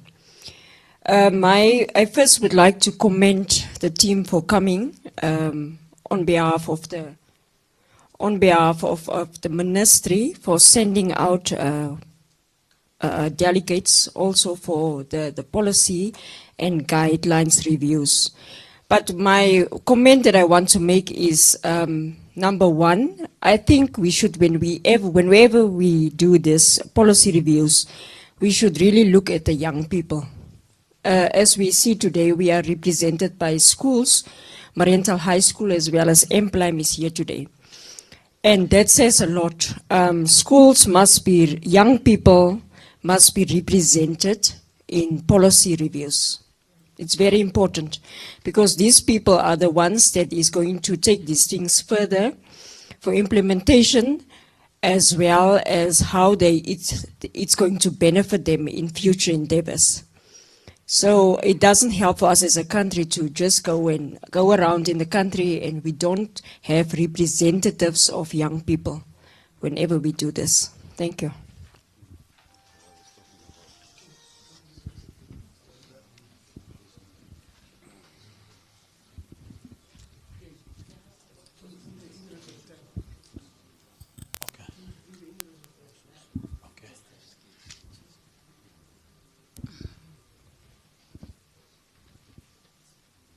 Thank you so much, Honorables. I think your questions very valuable, very important. I wanted us to have just 2 or 3 questions before then we respond, rather than just us responding every time after a question. So on the issue of how ready are we in terms of creating capacity building and setting up VTCs and so on, the policy is a framework, a broad framework that addresses different stakeholders.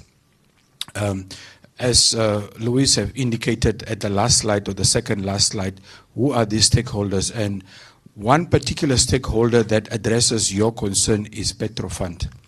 Now, Petrofund is responsible for funding of scholarships and also helping VTCs to train Namibians. And I'm happy to hear that there is an interest that more VTCs needs to come to Hardap region. This is the aim of us being here, is to listen. And your concerns can then be cascaded to the relevant parties or the relevant stakeholders. It is important that this message goes to Petrofund, and I'm sure they are also listening as we are speaking because it's online. But even though our recommendations will also speak to that when it comes, and it is very important that VTCs are set up and equipped, because most of the jobs that are surrounding this sector has got to do with the skills that VTCs offer. So it is important that we have our young people trained and fully participating in this particular projects.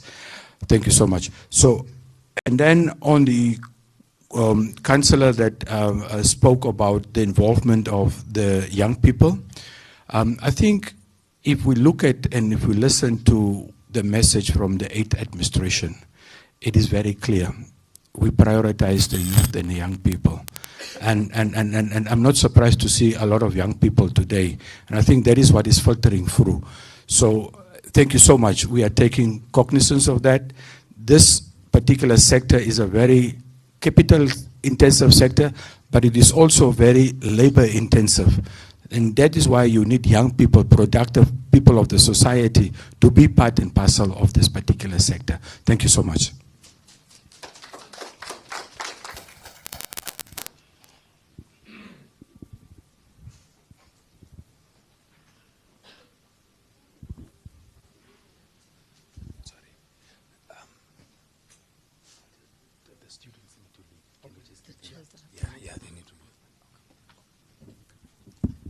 Good morning, members of Namibia.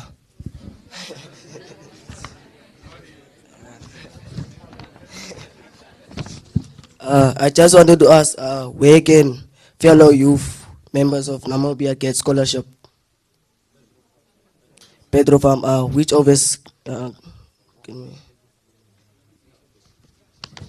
some of us don't know Petrofund, so that is why I need details. I'll take that one and then, yeah, that's students here. I'll take two questions from students here.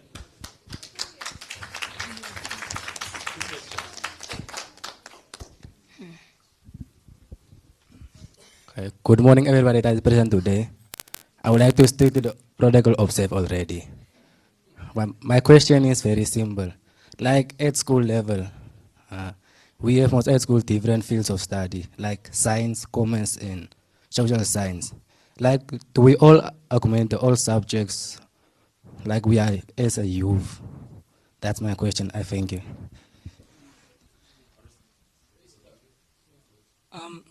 Sorry. I just want to add on that. Okay. Sorry. Talking about bursaries, what is the requirements of the bursaries? Because as you said, we have different field of studies, and if you wanna be in lane of these, like bursaries and petro funds in NAMCOL, if you wanna be involved in these companies, what is the best, like what is the best jobs to go study for, you know? And yeah, I mean the courses, yeah. So yeah, field of study. Thank you, sir. And adding on what the governor has said, we should really cut out corruptions and what things. Yeah. So we should not be selfish. Yeah. Yeah. Yeah. A wise man once told me that, you know, talking without any action, it's meaningless. Yeah. So we have to stand on what we have said. Yeah, thank you.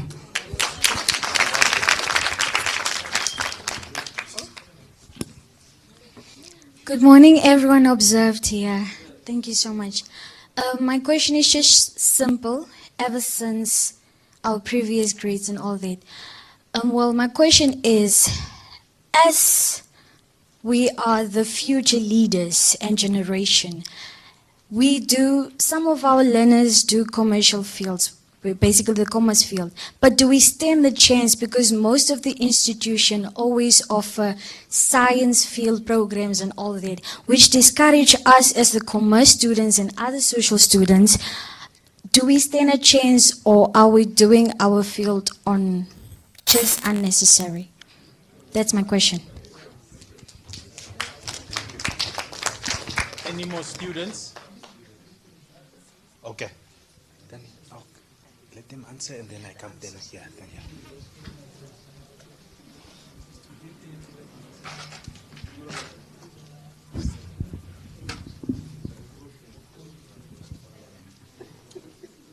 Honorable Governor, honorable councillors, I am a bit emotional. Why?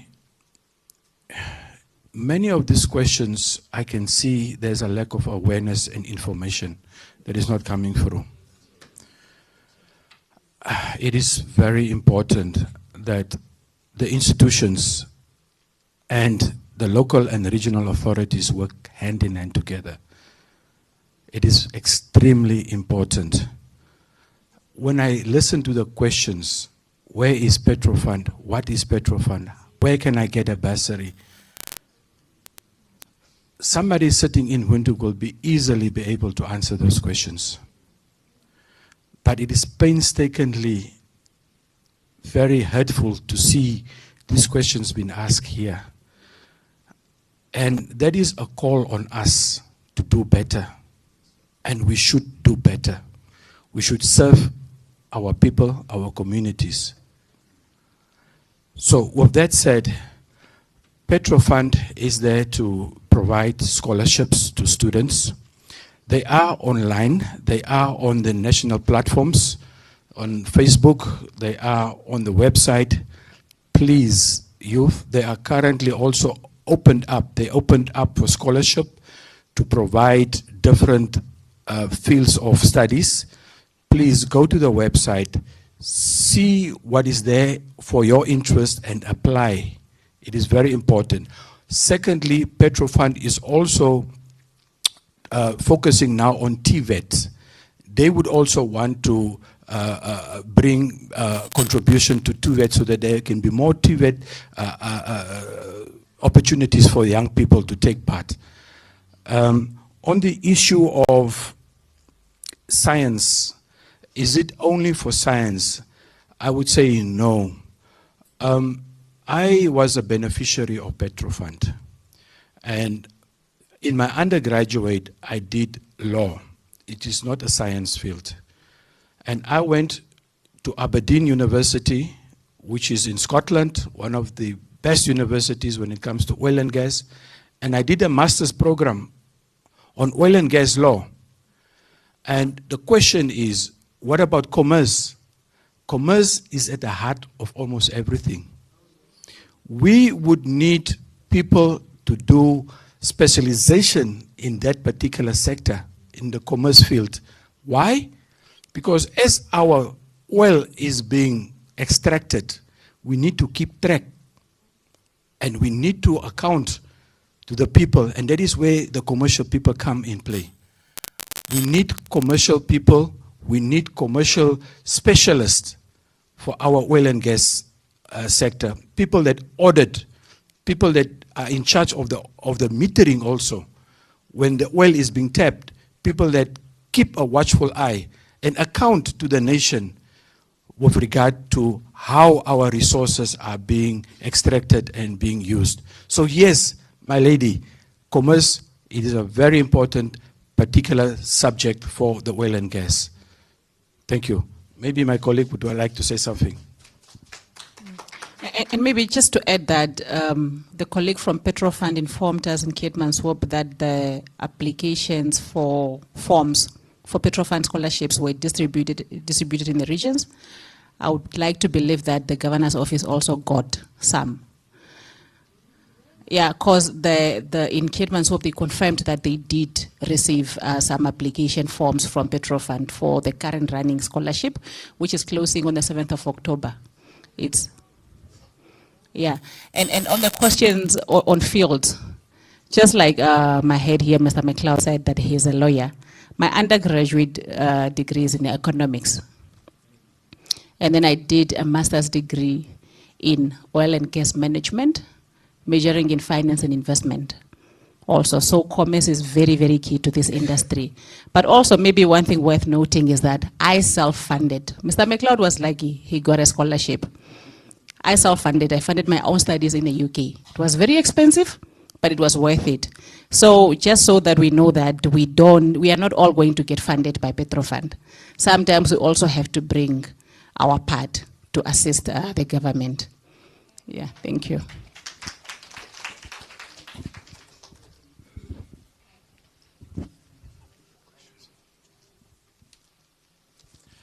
Just for the audience, for those that do not get a chance because of time, there is an email address that you can send your questions and recommendations to that will be open for the next 7 days.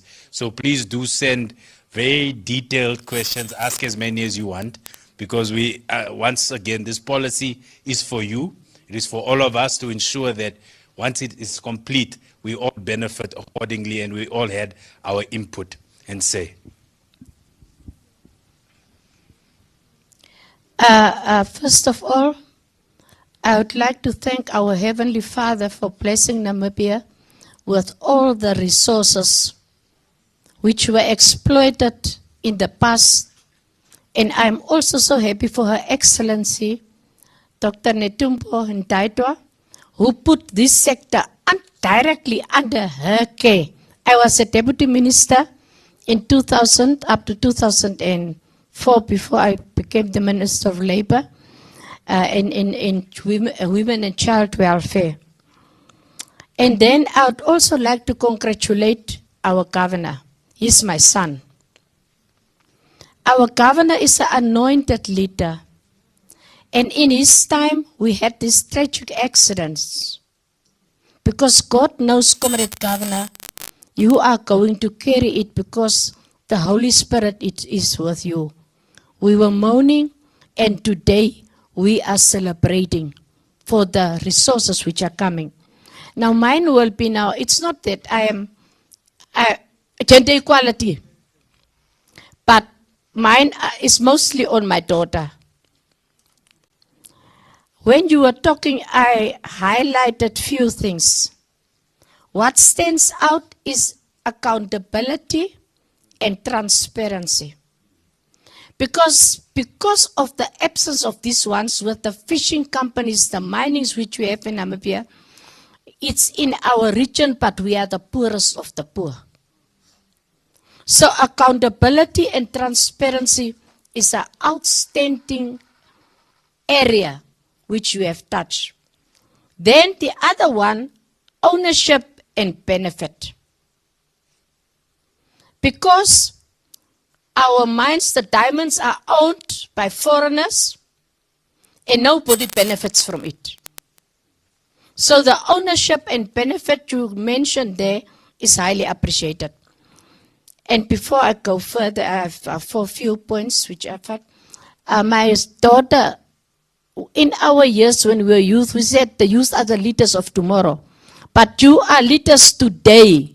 And the youth is the pulse of the nation. Geef vir my so 'n harde handeklap vir Diana. Then value addition. Value addition. It's very, very much needed.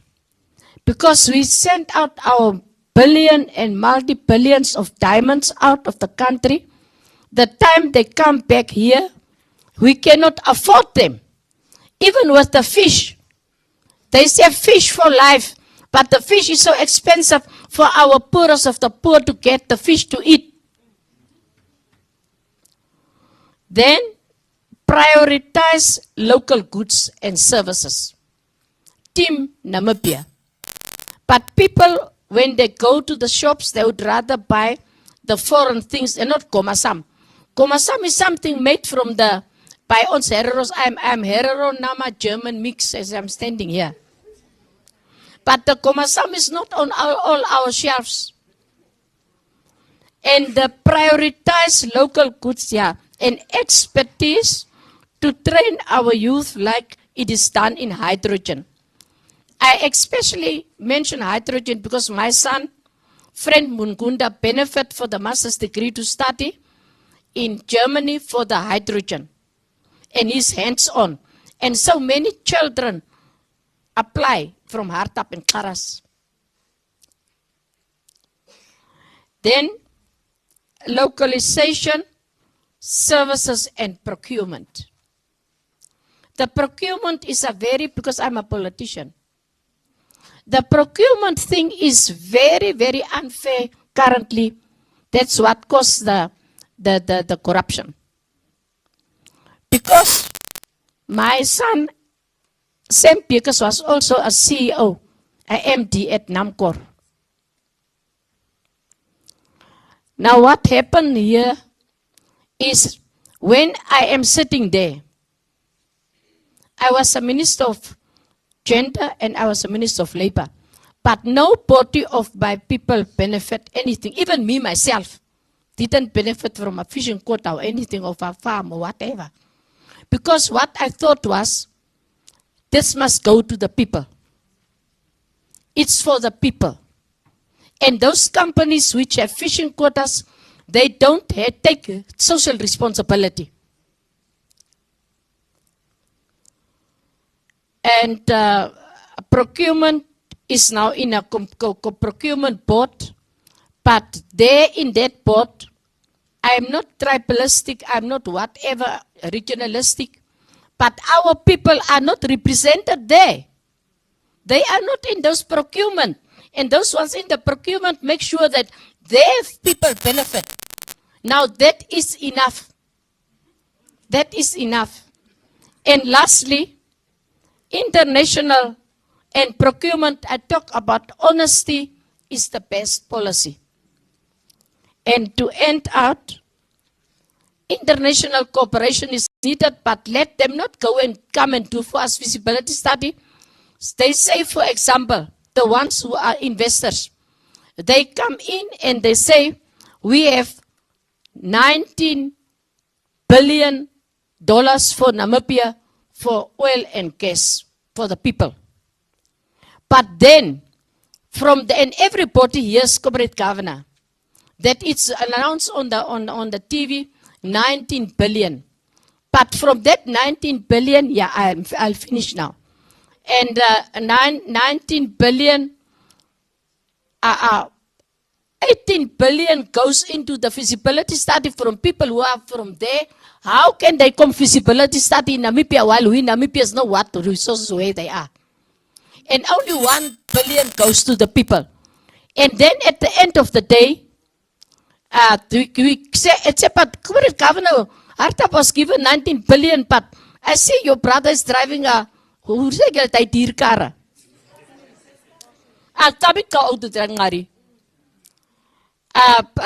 So these are things which give me sleepless nights as a leader of this country and a daughter of this soil. Therefore, my daughter, I'm so happy that there's at least a lady there, although the heat was too much for you. And this is all I have. So what I will say is, Hartap. No, there's another thing which we do. Hartap, oye, oye, oye. Hartap, oye, oye, oye. Namibia ting hupia kaisa.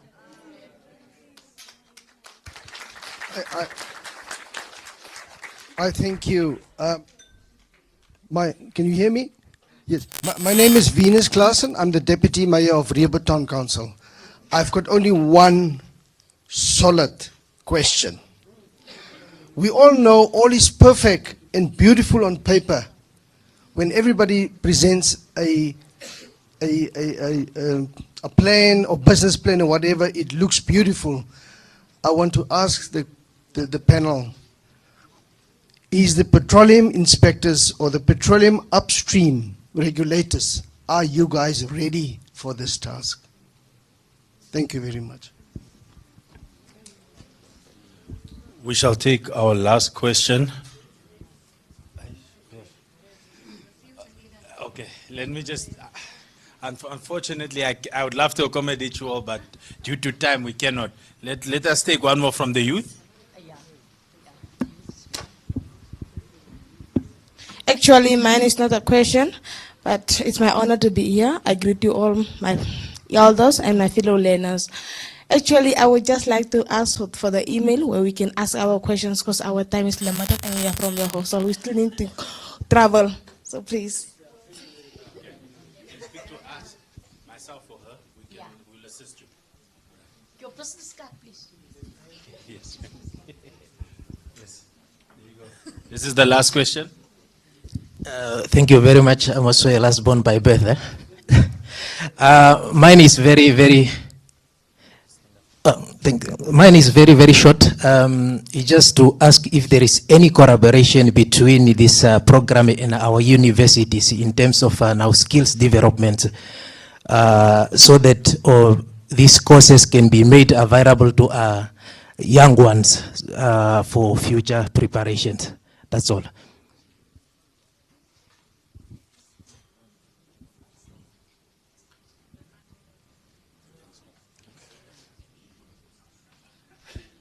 Thank you very much. Mine is not a question, maybe, but a comment. Currently, the notion, what is in the South, the notion now, so many good things are coming out. The bursary scholarships and all these things are coming out. But there is a notion, are we really serious what we are hearing? The offers that is not coming our way, and the reasons are advances such. Now, we have got restrictions on requirements. Sometimes, now the people ask from this age to this age, that's only the persons that can qualify. And another issue is, you must have this, what did you call, is it grades? But you must have grade 12 or grade 11, how many points in that grade?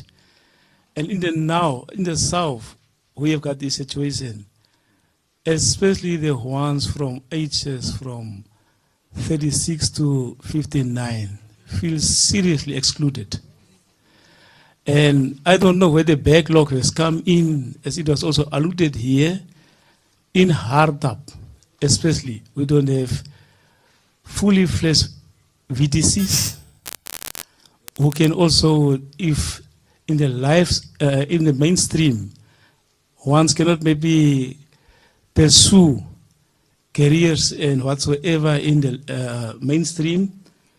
There is no another stream to provide or to give opportunity for the ones that is not academically maybe blessed. Sometimes we also have in the south the ones that is so skillful without necessarily academic qualifications and requirements to meet. So those are the ones that feel seriously excluded. If we are coming with bursaries and opportunities, there is now, as we do also have this program, there is a time limit. You have only a chance to apply up to this, and then the scholarships and everything is closed. It's where the disconnect and where the people are start feeling that there is a deliberate move to exclude the majority from the wealth that we are supposed to benefit. And it is where, if the future, and I must also say, I have listened attentively to the presentations, and I have seen there is a good effort. Only thing that I am not quite sure is sometimes the policies might be there, but the implementation part of it, and if the information is not disseminated to all the corners and to everybody, some can just manipulate on information and they can just do it's where it goes to corruption. It's where it goes to nepotism. It goes to everything. And that one, and I have also seen the wars. If the countries are discovering resources like this, the oil and everything, the wars are starting. If we are not careful, if the gap between the rich and poor is too wide, it's where the wars are starting. Because we all are saying hungry man is an angry man. Therefore, the policy must, and I will also appreciate to have the policy to read the policy thoroughly, also consult on our part to see before the closer of the closing date of the D date. We have also here 7 days, and I don't know 7 days whether the 7 days is adequate to do the proper research consultation to see now regional hard up issue. I know the constituency that I'm leading the regional electorate or the sovereigns in the region. I know whom I'm leading. So there is a serious poverty and serious backlog in terms of wealth distribution in this area. And if we say these programs and these things are supposed to benefit, because these things have been discovered, and Hartap unfortunately was not blessed maybe with the diamonds and everything. And if we see this is an opportunity from which you can just benefit, we believe there must be a good number of people that will benefit.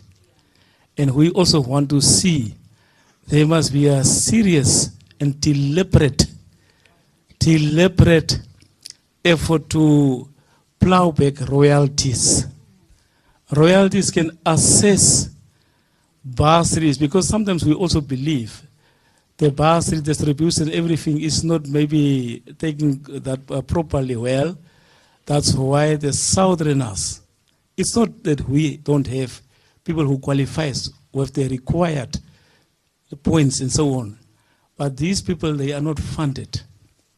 And I must also say, now that we have also listened here, that one, the applications is online. There is a website which you can just access to get all the information. But I must also say, this region is a very vast region. We found maybe all the corners does not have the internet coverage and everything. The people cannot access information. And nowadays, I understand that all of us wants to go digital. Nowadays, everything is just through there. So it's where the majority, the masses, are missing out on opportunities.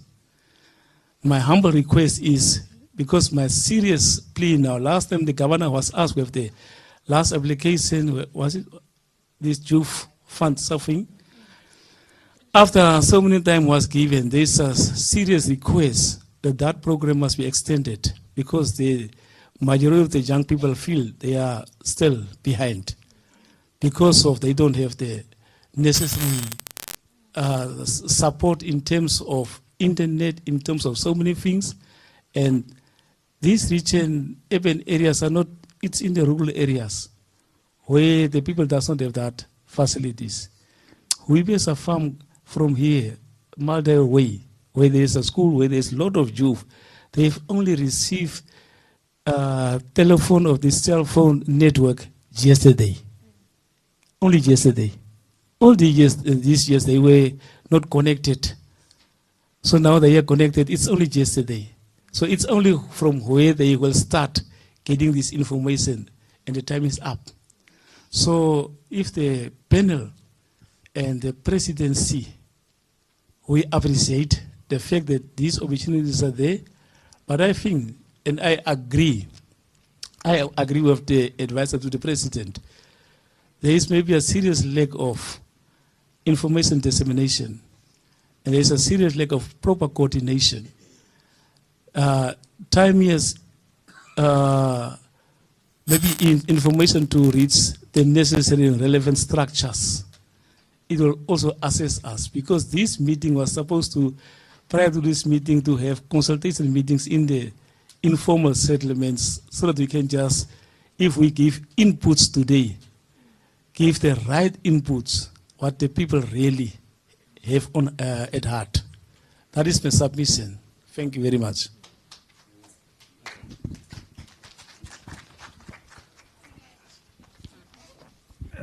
Thank you so much. I was just informed that NBC will cut soon, so let me use this opportunity to just give a bit of feedback. Thank you so much, Honorables. I think for us to be here, we are not here basically just to give answers, but we are here to listen. We are here to hear the concerns. What is it that you are struggling with? What are the challenges on the ground? So that, like I said, this policy has various stakeholders. And most of your concerns speaks to one or two stakeholders. This is going to be cascaded and be informed to those relevant stakeholders that needs to also come to the table. Petro Fund, I have seen coming out very strong. I understand that they will do a roadshow, a national roadshow soon. The regions in Hardap and Karas is one of the target areas. So let us watch out. And what I've also learned yesterday is that Petro Fund will, the application forms, they will send it also to the regional authorities, to the regional governors. So then it is for the regional governors and the regional authorities then to further disseminate the information to the masses. So, like I said, we are here to learn, we are here to listen. Then there was a question on how ready are we? Are we ready? This is a very nascent industry, very new industry. It would be wrong for us now to self-judge ourselves to say that we are ready. We are also learning, and we are doing our best to capacitate ourselves.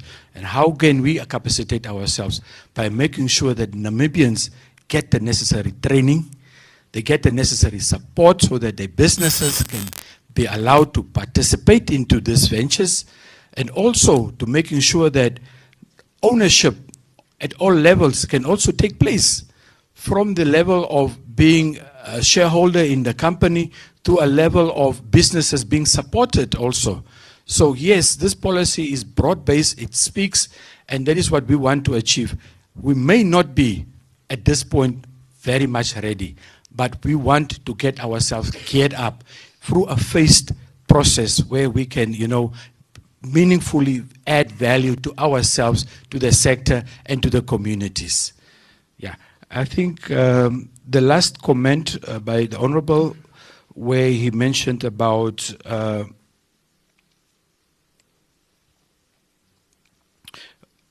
the involvement of the Hardap region as far as the developments are concerned. I think the oil and gas sector, the government made a very intentional decision to bring the oil and gas sector to the south, to Luderitz. Why Luderitz? Because Luderitz is very strategic for the Orange Basin. A lot of drilling is taking place in the Orange Basin. And also in that regard, government wants to expand the port of Ludrich so that more companies can come and set up their offices there. And as we know, more companies coming in, more offices being set up, more employment, more opportunities are created. So it is very important that we as the communities, as the nation, to stand behind government and also support, these initiatives that government is really trying to bring, development to the people. And the port expansion is one of that particular objective that we want to achieve. And I believe that we as the nation should basically stand behind government to support that. Namport does what it needs to do in order to ensure that it can reach as much companies to come and set up businesses at the port of Ludrich. Thank you so much. I think Luis, Honorable Mungunda had some very good words for you. Can you just maybe have a response to that? Yeah, I think Ms. Mungunda just amplified everything that was presented, which are all in a policy.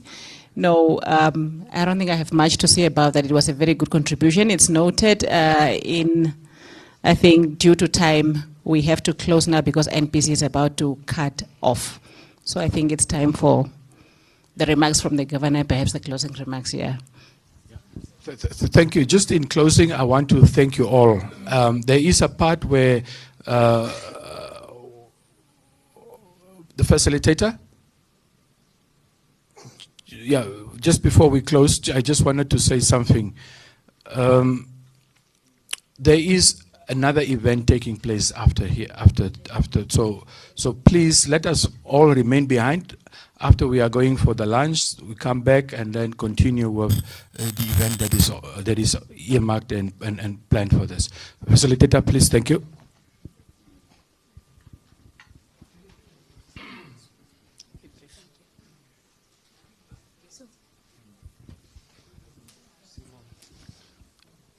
I would just like to thank, on behalf of the residents of Hardap region, want to thank you and the Office of the Presidency. We are now more capacitated than what we have been yesterday. I am pleading with my residents, let us create an environment that speaks to the love that we have for our inhabitants and make a success of that. Thank you.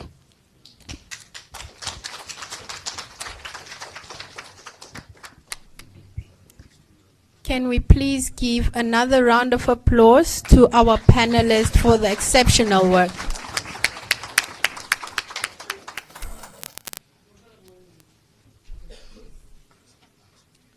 So we would like to introduce on stage for the closing remarks. That will be coming from Honorable Antoinette Simon, Local Authority Council and Management Committee Member for the Marintel Municipality.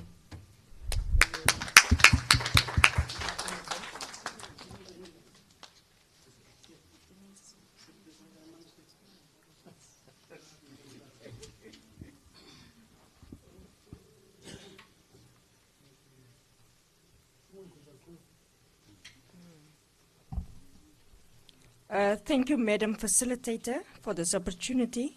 Honorable Governor, Honorable Rian McNabb, Honorable Solomon Boyce, Regional Councillor and Management Committee, Member of the Hardap Regional Council, Honorable Edward Wambu, Regional Councillor of Rehoboth Urban East Constituency, Honorable Nicodemus J. Motinga, Regional Councillor and National Council Member, all regional councillors present here today, all mayors and chairpersons of local authority councils, all local authority councillors, Mr. Carlo McLeod, Deputy Head of the Upstream Petroleum Unit and Special Advisor to the President, David Hanse, Deputy Chairperson of the NTLA, all traditional leaders and traditional authority councillors, the Acting Chief Regional Officer, Mr. Werner Kutsie, all Chief Executive Officers and Acting CEOs of our towns and villages,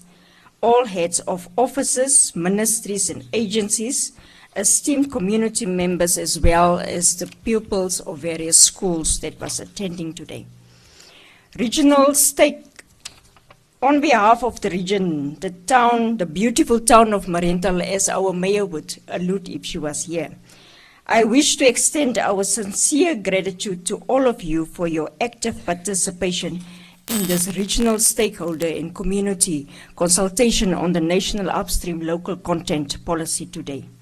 We are deeply thankful for our speakers and experts who shared their valuable insights, as well as helping us better understand the critical importance of ensuring that Namibian citizens and companies are integrated into the growing soil and gas sector.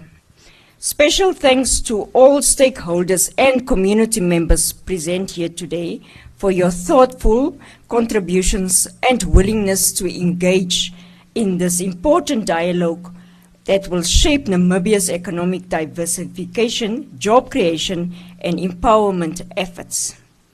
We also appreciate the organizers for today and support teams whose dedication made this workshop and meeting possible, as well as very successful. Together with your continued collaboration, we can build a sustainable future where Namibia fully benefits from its natural resources. And for that, I thank you all for your commitment and presence in Mariental, the capital town of Hardap. I thank you.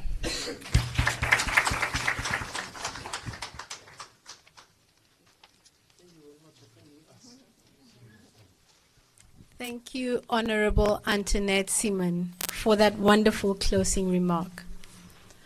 So we are very grateful for your presence this afternoon, as this morning, as it has been mentioned.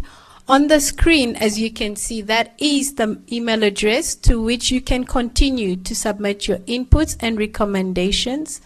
We really do look forward to that, because we continue to have the inputs of the Mariental community.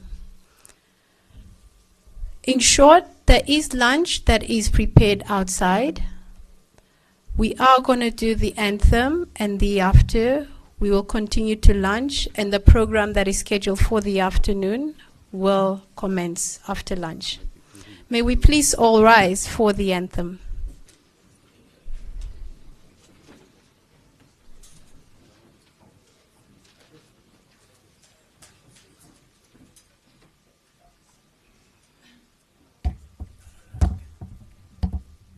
Let us all unite and celebrate together the victories won for our liberation.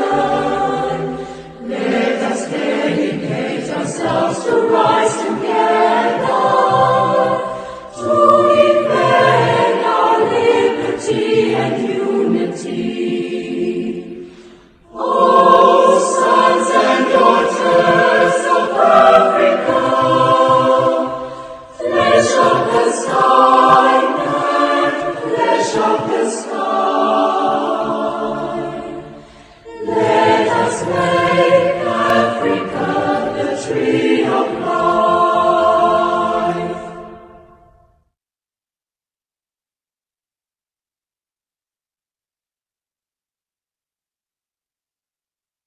Freedom fight, we have won.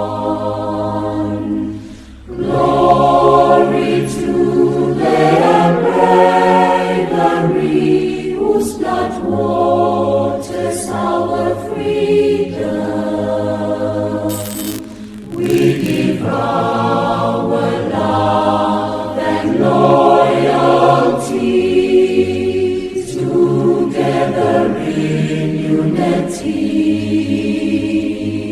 contrasting beautiful Namibia, Namibia, our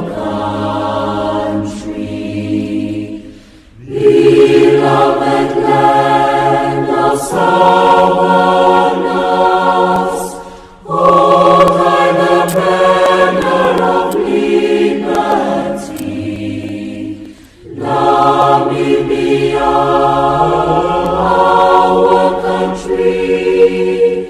Namibia, motherland, we love thee.